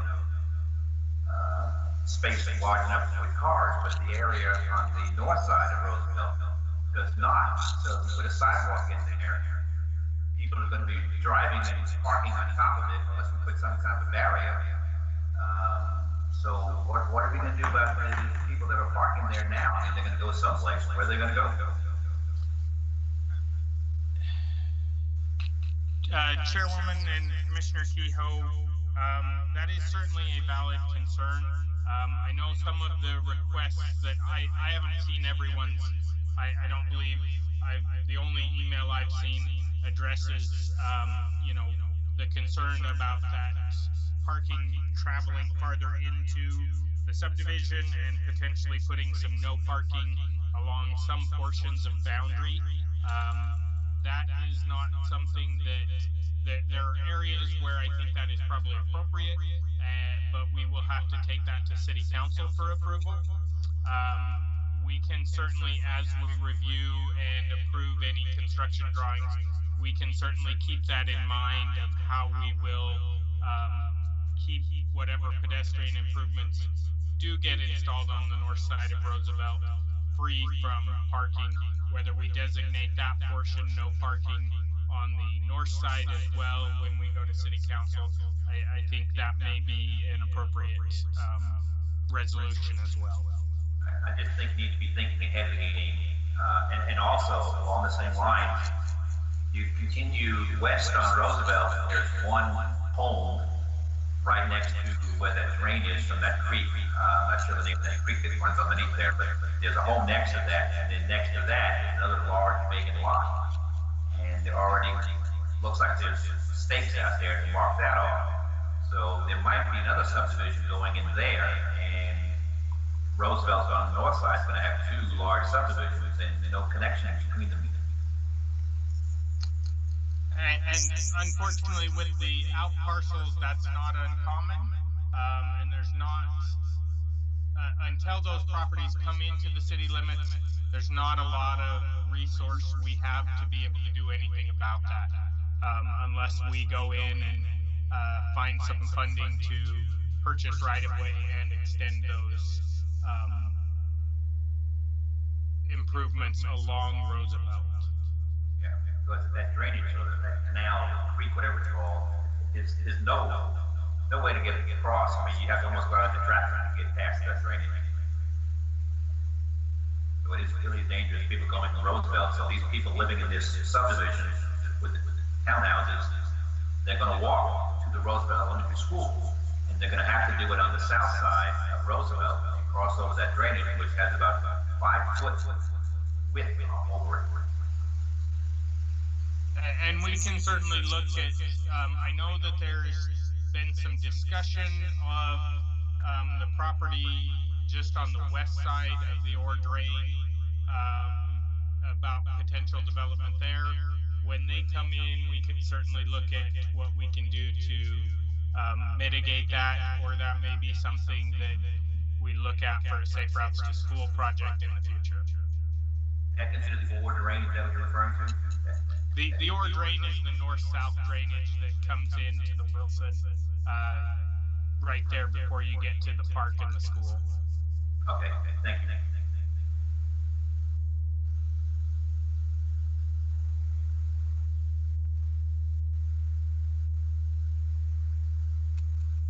Do we have any other questions for staff?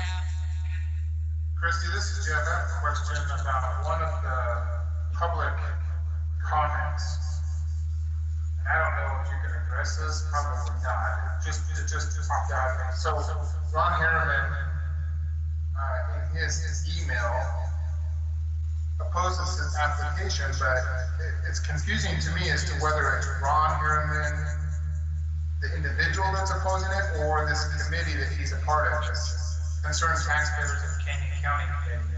It was just a little confusing, so I don't know if that needs to be clarified for the record, or if it's just a non-issue. That is a good question. I noticed that as well. He didn't necessarily say that that's who he was representing, but he does say that the committee is opposed to it. So I'm not really sure legally what the representation there is. Well, we can always just get clarification there. Let's just contact them and get clarification. Yeah, I for the think we record. should. I know Dawn lives in Nampa, and other members of this committee live throughout Canyon County, not just in Nampa, so I'm sure it was probably just a decide on his part, but I think we ought to get clarification for the record. Yeah. Okay, I can do that.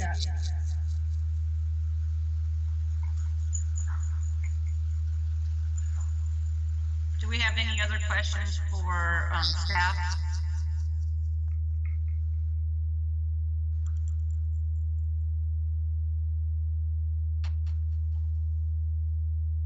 Okay,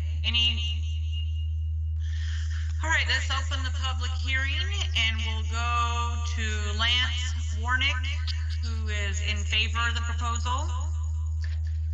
Thank you. Can you hear me? Yes, please give us your name and address for the record. Thank you. My name is Lance Warnick. I'm a professional engineer with Aspen Engineers. My home address is 6312 Wild Horse Way, Tampa, 83686. I'm actually the civil engineer that was working with the deals on this project, so I have some knowledge about the technical ability of it. There's a couple of things on some testimony that's been given or some questions I'd like to just clarify. And I just want to point out that the project itself is somewhat isolated from the surrounding neighborhoods. You know, we've got the drain on the south, the canal on the north, and obviously the street on the west, on the east. And then the subdivision's already developed on the west. So it's an ideal infill project. As part of the proposed improvements, there will be a curb, gutter, and sidewalk constructed along Boundary Street that will connect with the existing sidewalk to the north. As staff has already testified, there is actually an existing pedestrian signal and crossing at the southeast corner of the development, where that pedestrian walkway crosses Roosevelt and connects with the existing paved pathway that's on the north side of the drain. So this property has very good interconnectivity, and there is an access for children or someone else, you know, to travel across Roosevelt at that signalized crossing, and then to access the sidewalks on the south side of Roosevelt. In terms of pedestrian access on the north, as Daniel has indicated, it drains real close, and to try to put a sidewalk in its ultimate location, it just doesn't work from a drainage standpoint. You know, so you know, I'm open to adding some additional asphalt along the north side of Roosevelt, basically provide a little walkway between the fog line there. And if you look at the kind of the Google Street View, it still looks like there could be some opportunities for people to potentially park in some limited areas there on the north side. But I guess I just want to clarify that, this property is not intended to be a parking lot. So, I do recognize that, the deals have been very generous, allowing parking on the property in the past. But with the development as it happens, folks, they will need to find someplace else. I walk the path myself. We park other places. I've actually never parked. So if you have any technical questions, I'd be glad to try to answer them. That I'd stand for any questions. Anybody have any questions for Mr. Warnick? Okay, thank you. Thank you. All righty, the next speaker I have is opposed, and it's Mary Nyland.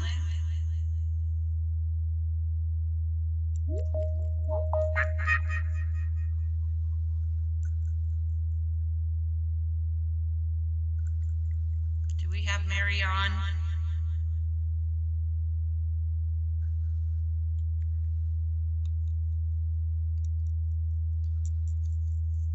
Just a reminder, *6, unmute your phone if you're on the phone, Mary.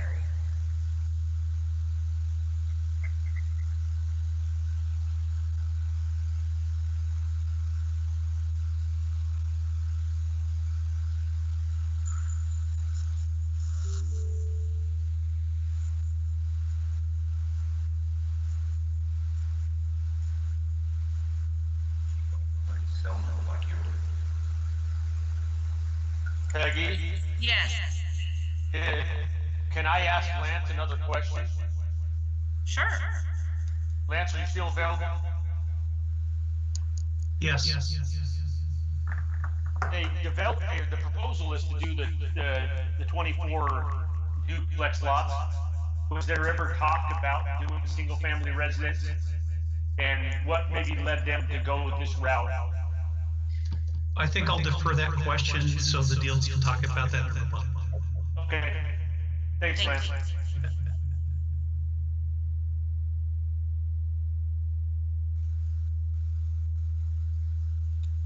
Ronnie, do you know if we have Mary logged on? I can't tell, I mean, her name isn't listed, but it could be that she's on a phone. And sometimes they hit the unmute on the phone and they think it should be able to be heard, but unfortunately you have to hit unmute and you have to hit *6 to unmute. Ronnie, I don't have her phone number, but I can read the comment off of the email that she sent. Okay, yeah. Okay. She states, I am extremely disturbed that this request would even be considered.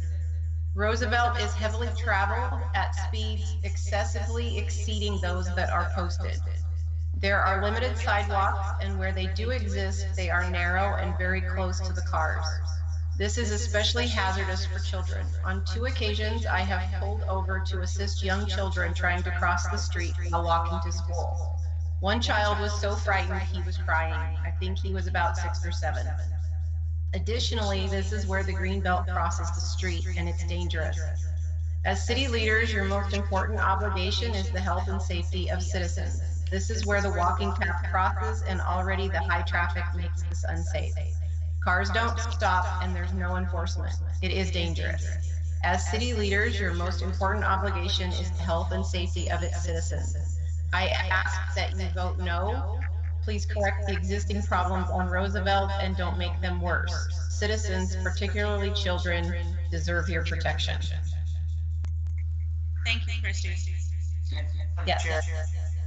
Madam Chair, I just want to put in here, I did speak with Parker Bodley in our office who rerouted all these comments. He did say that it wasn't clear whether she was going to be speaking or whether she just wanted her comments heard. Okay. All right, so I don't have any other public testimony names. Do you, let's get the applicant back on here. Burke? Yes.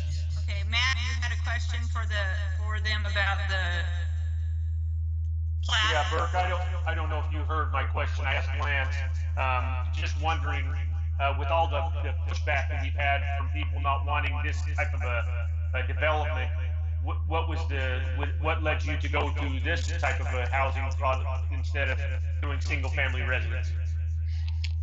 Well, we met a couple times with, I think Daniel was there, Lance and I and my dad,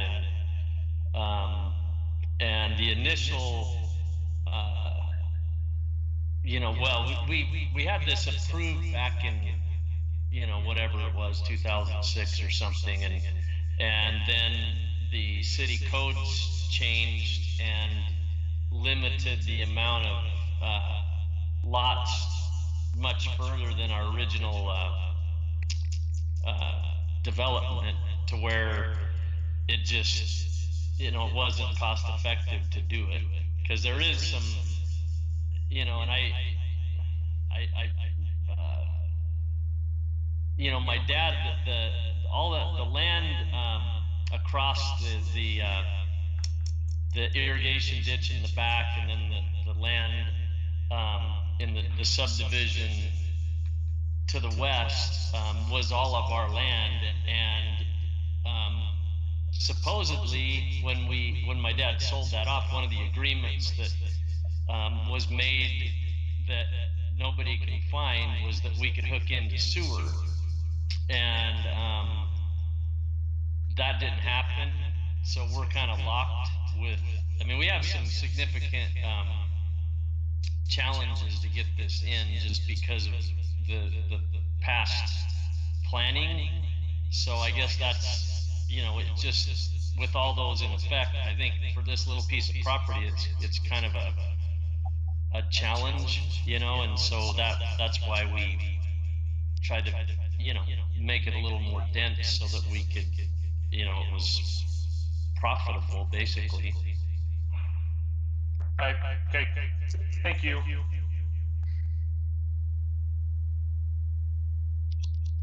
Anybody else have any questions for the applicant?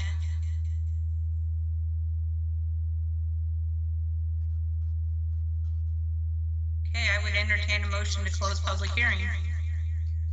I guess I have one question for the applicant. This is Ron. Okay. And just reading through what we have to consider to make a decision to approve a conditional use permit. The criteria for us is, you know, how is this going to enhance the neighborhood around what's already built there? So, Mr. Deal, if you could kind of tell us in your own words what the benefit of this project would be. I think that would be helpful, because I'm kind of on the fence right now with the density on this corner and the traffic issues. Some of the comments we've heard from the people that live in the single family residences that surround it. So what, in your words, would make this a good decision for the commission? Well, I think, you know, I'm a home builder. That's my occupation, and I think throughout the, you know, Canyon County, we build, you know, nice stuff. You know, I build nice homes, and so we're, you know, what we put in there will be attractive. We're spending a lot of time and energy to, you know, pre-design every single unit as a group, you know, and you know, so that they're not just, I mean, you know, we're gonna have multiple paint colors, multiple designs, and you know, we're working on a pre-design on all of it. We're gonna have, you know, each lot, I don't know if that's on the requirements, but we're doing it anyway. You know, we'll have lot elevation for each unit, so that, you know, we're gonna have, you know, effective drainage, and, you know, so that all the units will blend together seamlessly. And you know, I think what we're gonna end up putting in there is gonna be definitely not a downgrade from if you've been around that area. I think we'll be will fit right in and probably enhance what's there, you know. It'd probably be an upgrade of the neighborhoods to the west and north. So you know, I don't know beyond that. You know, our plan is to, you know, is to make them nice. I know that my parents, who, you know, built the home that's there, they already have,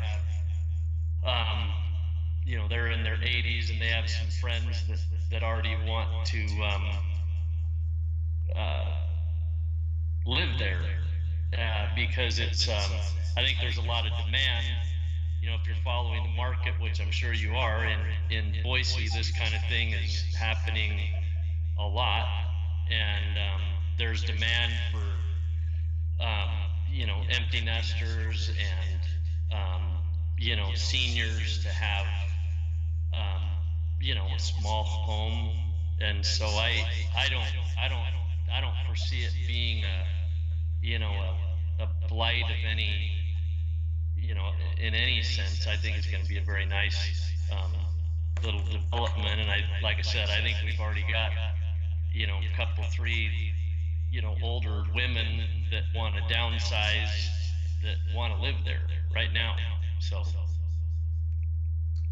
I appreciate that. Just to follow up, are the elevations that we have and the pictures that we have in our packet, are they actual plans for this site, or is this stuff that you've built before? The one on the left, we're working on that. There's going to be some single stories because we know that a couple of these older ladies, you know, aren't going to want a 2-story house. So we've got some single story, you know, plans. At the one on the left, we're trying to that I think that would be pretty indicative of what we're trying to do with the 2-story, and which I think is a nice elevation. So yeah, you know, I guess if you guys wanted to see more of what we're doing, I know Gary Lawson, who designs homes for us, is doing just what I told you. We just feel like, you know, obviously they're a little bit tight in there, and so we're going to have a macro concept for the whole, you know, for every unit.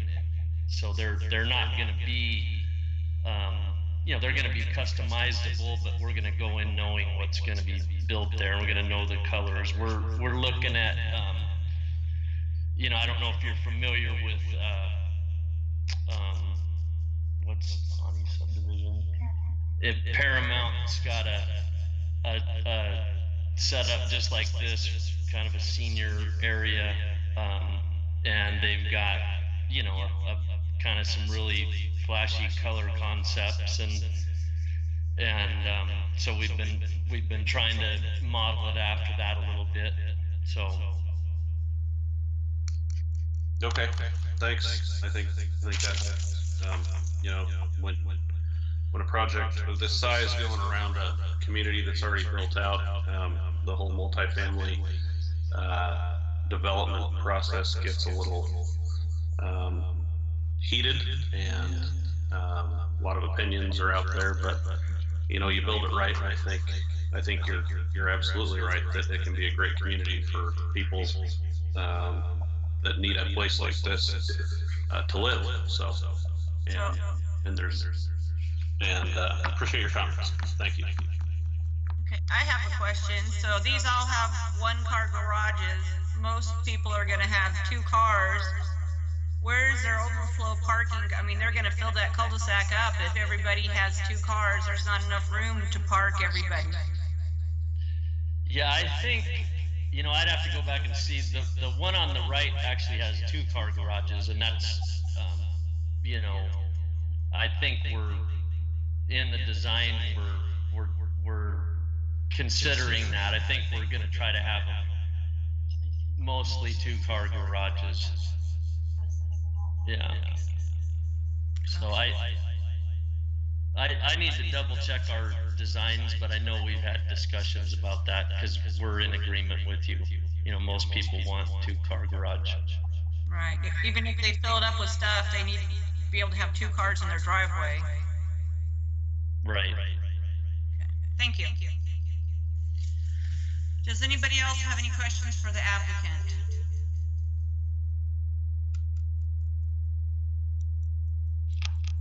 Okay, I would entertain. Motion to close the public hearing.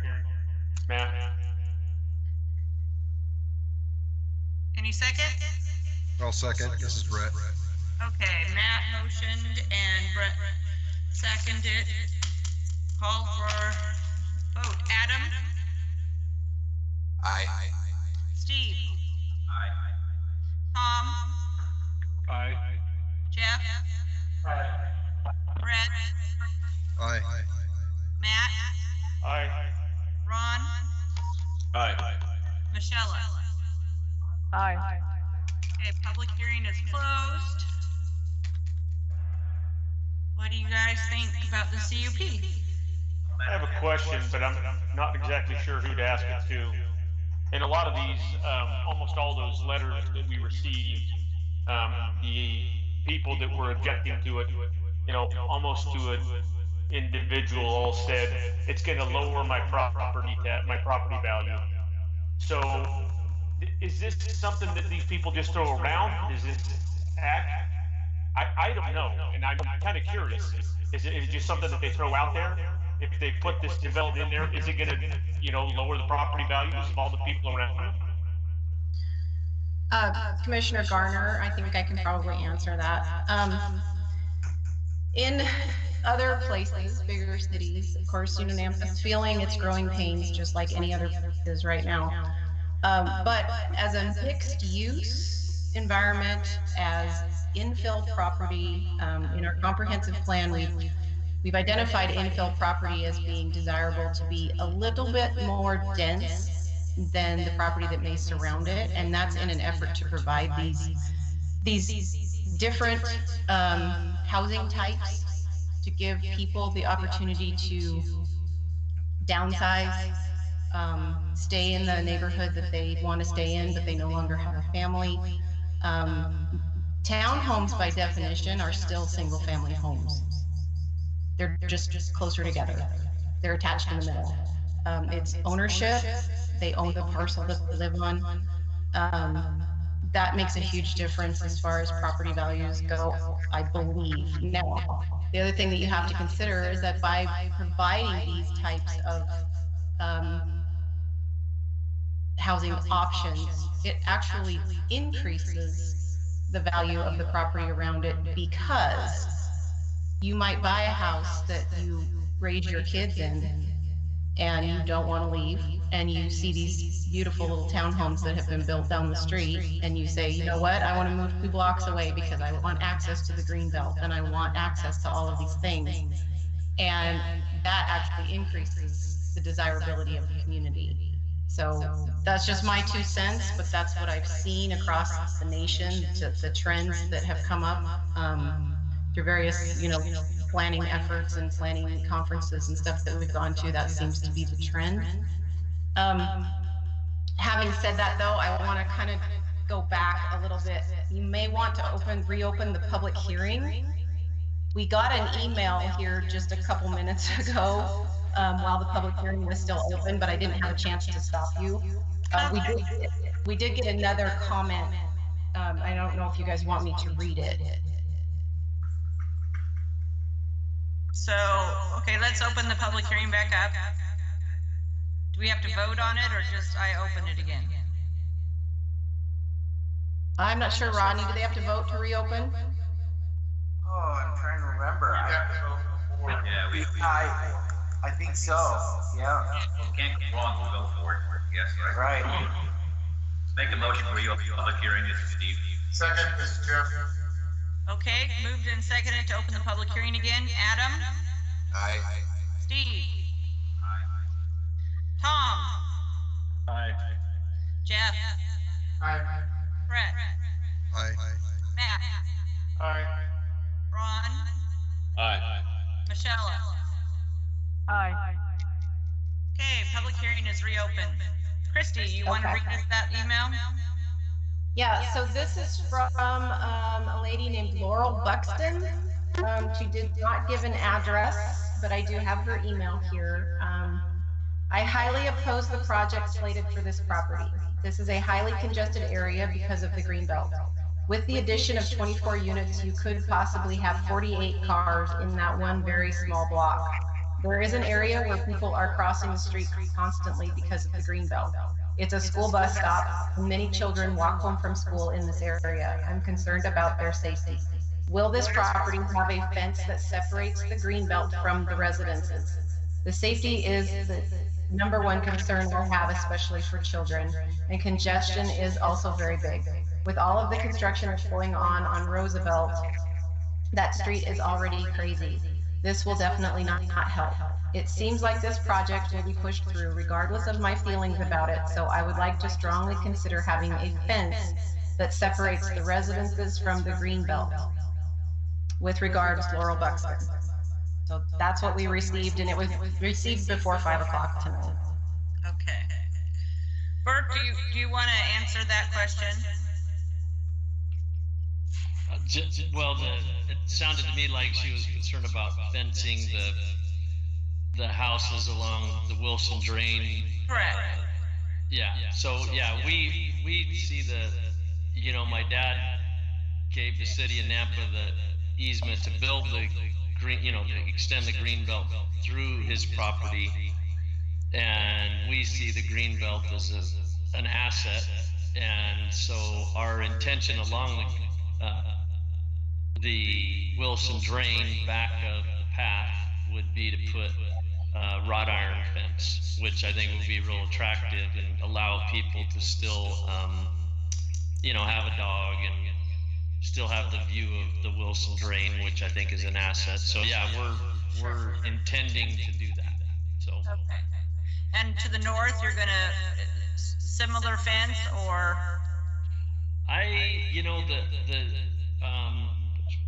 The north,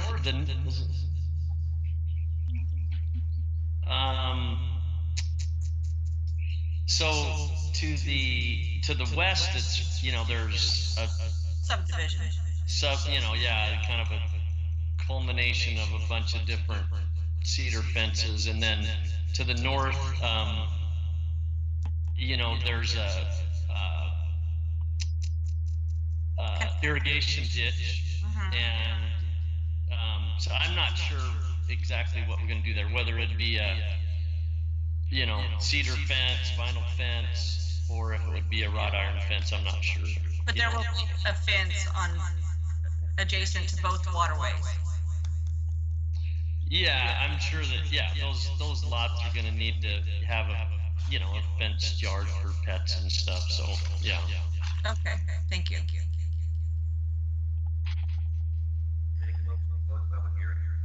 Okay, Steve, I heard you. Do we have a second? Second, this is Ron. Okay, Steve motioned and Ron seconded to close public hearing. We'll call for the vote. Adam? Aye. Steve? Aye. Tom? Aye. Jeff? Aye. Brett? Aye. Matt? Aye. Ron? Aye. Michelle? Aye. Okay. Somebody want to? Yeah, Madam Chair, just a comment. I'm looking at this evaluation criteria for these CUPs, and, I don't think that the proposed development would adversely affect that area, the surrounding area, but that's just one part of this criteria. That conjunction or affects it, is this an appropriate development of the abutting properties and the surrounding neighborhood? And consideration, we need to give consideration to the harmony and scale, the bulk, the coverage, and most importantly, I think the density. And I don't think that this development, notwithstanding, it's not going to be adversely, but it's not going to, it's not compatible. The density is not compatible with the surrounding neighborhoods. But further on in that criteria also is the generation of traffic and the capacity of those surrounding streets. And I really do believe that this development will increase that traffic to the point where it is going to be a little bit more dangerous. Not a little bit, it's probably going to be a lot more dangerous. You have the greenbelt there, you have crossing, you have the school there.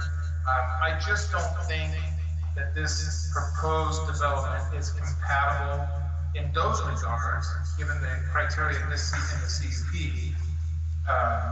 conclusions of law that it is compatible with the surrounding area. And since I'm sitting next to Jeff, this is Steve, I just showed Rodney, I had exactly the same concern, and I even highlighted it in the book on the application and even underlined the word density. First off, when this proposal came before us, and I read the flyer that was on the property location, and I said, oh, it's about time, but this property is vacant and it has not been bringing any money into the city. And I saw that and I said, good, let's get this thing going.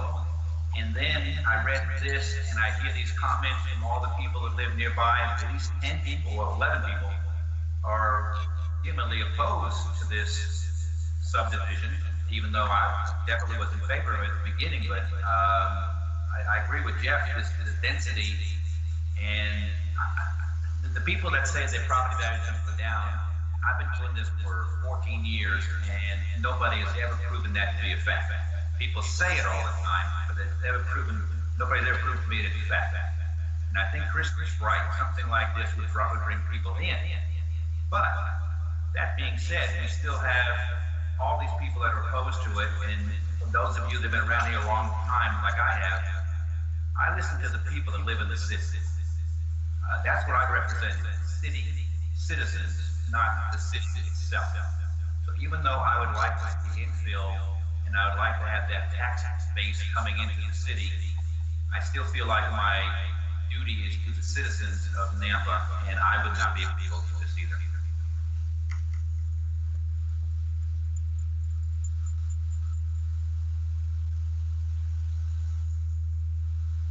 Anybody else want to share their views? This is Ron. You know, I kind of go the other way. When I first read through this application, I was concerned about density and traffic and things like that, but I can see the other side.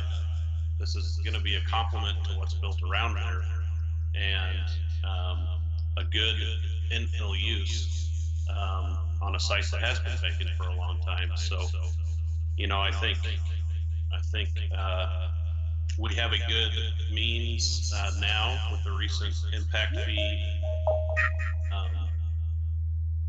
ordinance that went into effect recently. This will generate a lot of impact fees for the city, which will be used to mitigate traffic. And you know, it's a tough one, but I'm leaning towards for this project versus against it, because I do think it's going to provide an essential housing need. We're short on smaller type square footages and dense. Rick, you can hear the meeting? Yep. Excuse me. Oh, sorry. So those are my comments, and I think I'll kind of wait and see if anybody has anything else to say. That's it. Madam Chair, this is Tom. Yes, Tom.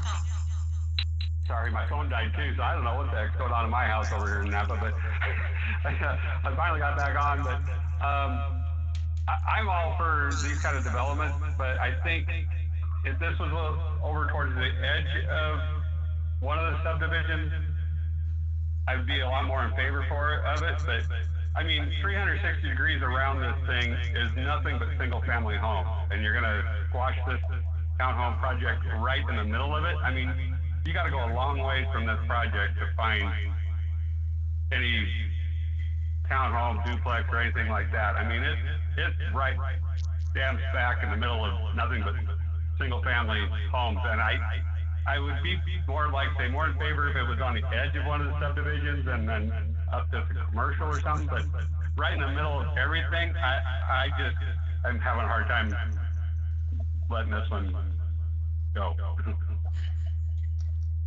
Thank you, Tom. Madam Chair, this is Matt. Yes. I live like 2 blocks from this project. I drive by it every day, multiple times a day. I walk by it all the time going to the Greenbelt.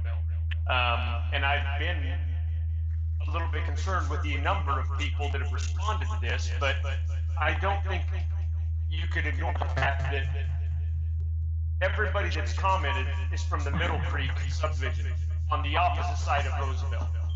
Nobody on the side of Roosevelt that has commented on this. And I can't ignore the fact of what Lance Warnick pointed out of how insulated this is from the other developments around it. It's by fences and by canals and by the roads. It's kind of isolated from the rest of those developments. And so it is on the edge of the subdivision. And I agree with what Commissioner Van Auker said, and being so close to it, I'm not opposed to it. I think that it can be a good infill project. As Christie pointed out, these are the types of things that we want to bring in because it helps us to fill those pieces of land. Well, there was some comments from people that lived on Raptor that's directly across boundary that they were against it. Yeah.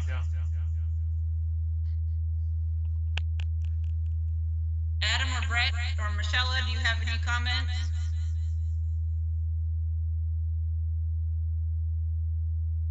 Madam, I tend to This agree is with Michelle. I think number one, as Chrissy pointed out, single-family homes, or these still are single-family homes, they're just closer together. It seems like a high density, but at the same time, that's really not that many compared to other subdivisions that we've seen, other requests we've seen.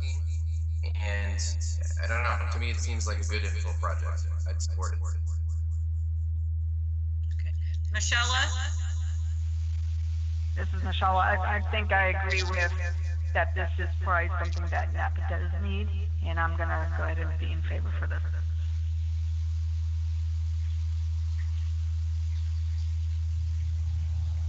Brett, you have any comment? Yeah, I think it's a good project. I don't know if I necessarily love the density, but in the end, it's got to pencil out, and nobody's going to develop it, and that helps nobody. So I'm not saying that I'm in favor of putting a high-rise apartment complex in there either, but you know, within reason, it's got to pencil out. So I think it's a good infill project, and I think it will benefit the community. So does somebody want to make a motion one way or the other and we can vote? Ron, sounded like you wanted to go. Madam Chair, I'll make a motion that we approve the conditional use permit for Meadowlark Place subdivision in NRS 6 for Katie Deal, represented by Lance Warnick, with all conditions of staff. Second. Okay, so we have a motion by Ron and a second by Matt. We're gonna call for the vote. All those in favor, Adam? Aye. Steve? No. Tom?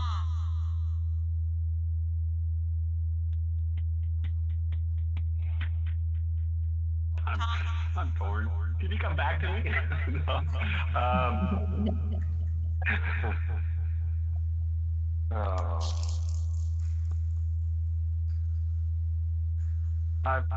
I'm torn, but I can see both sides. I'm gonna say yes. Okay, Jeff? No.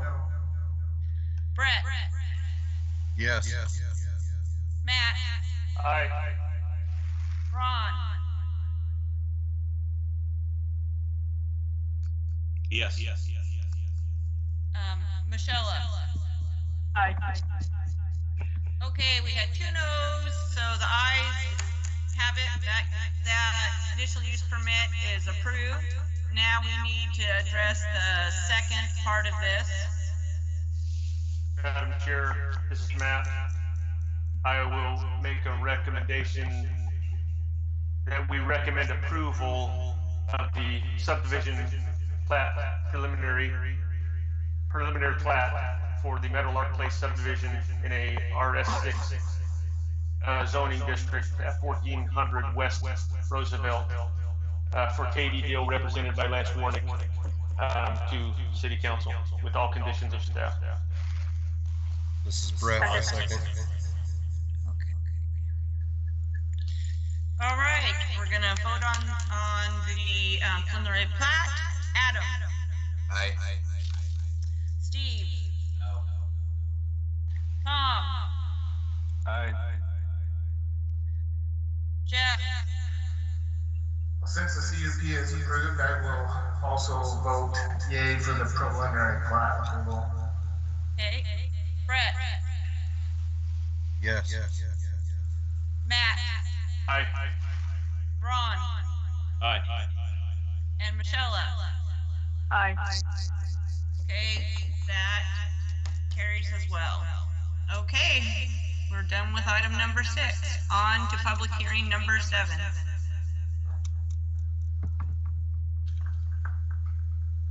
Do we have the applicant Nick Barnes?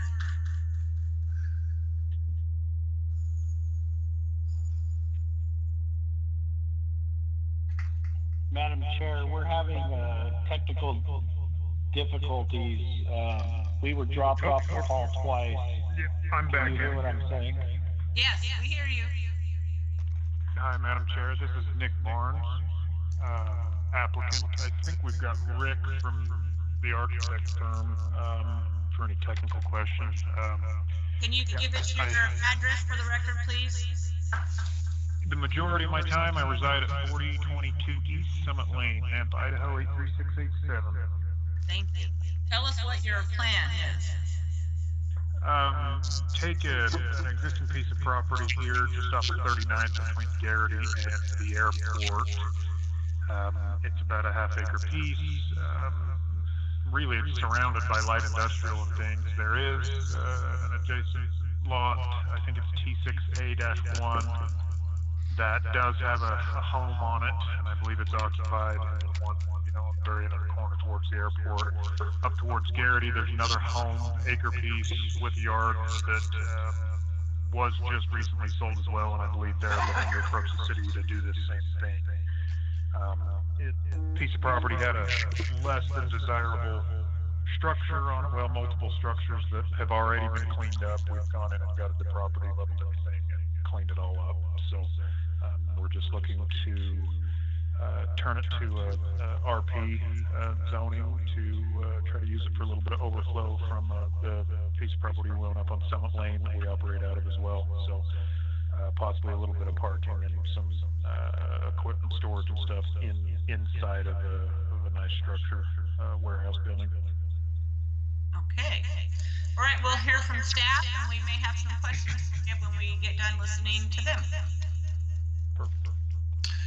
Madam Chair, Commission, Doug Critchfield, Principal Planner. So this proposal before you this evening is a zoning map amendment from suburban residential to residential professional for a construction trade office at 512 North 39th Street for Mr. Nick Barnes, representing WFS LLC. The purpose that was stated by the applicant is to allow construction trade office compatible with adjacent properties. The zoning map amendments must be reasonably necessary in the interest of the public, further promote the purposes of zoning, and agree with the adopted comprehensive planned future land use map for the neighborhood. The property size is a 0.48 acre parcel. Again, the current zoning is suburban residential RA, proposed to RP residential professional. This is located on 39th Street, North 39th Street, south of Garrity Boulevard. The future land use map for this area in the 2040 future land use map shows this as a high density residential land use setting.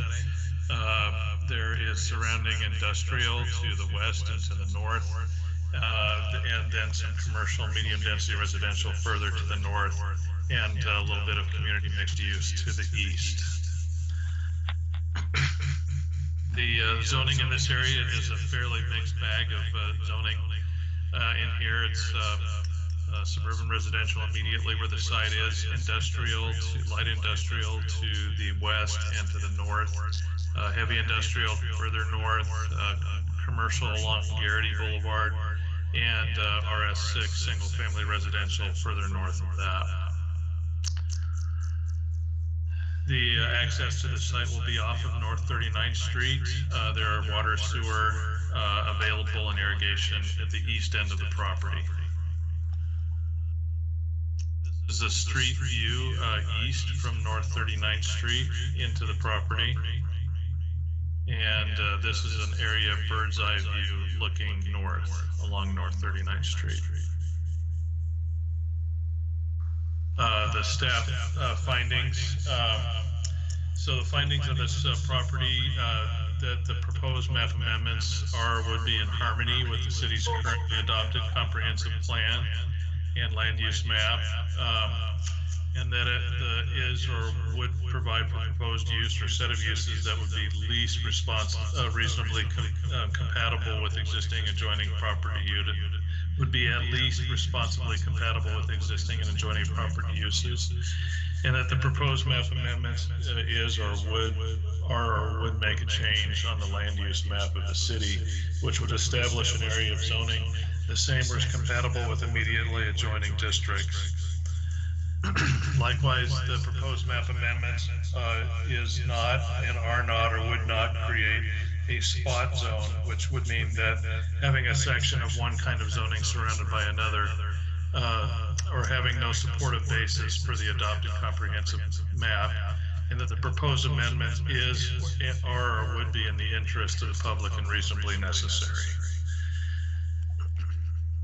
The recommended conditions of approval at the time of the development, the public right-of-way will be required dedication of 30 feet on the section line of North 39th Street.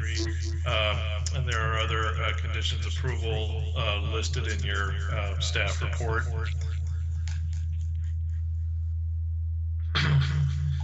So the requested action this evening, again, is to amend the zoning map from RA to RP for a construction trade office at 512 North 39th Street from Nick Barnes representing WFS LLC. And with that, I'll be glad to entertain any questions.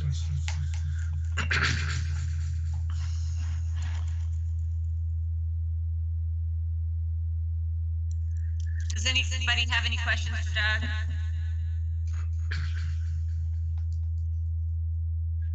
Okay.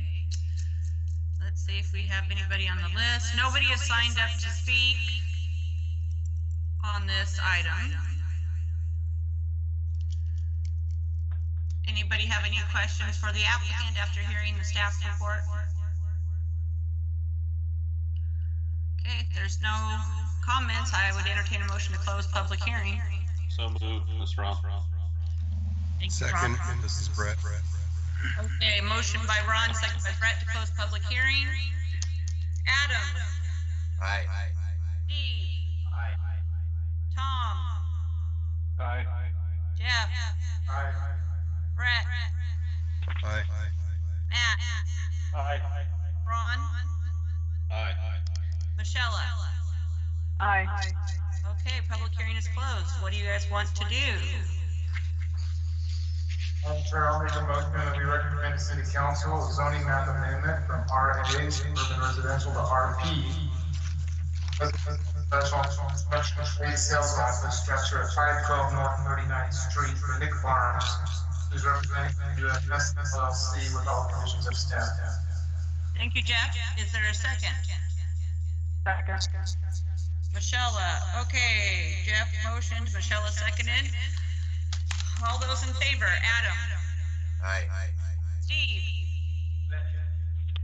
Tom. Aye. Jeff. Brett. Aye. Matt. Aye. Ron.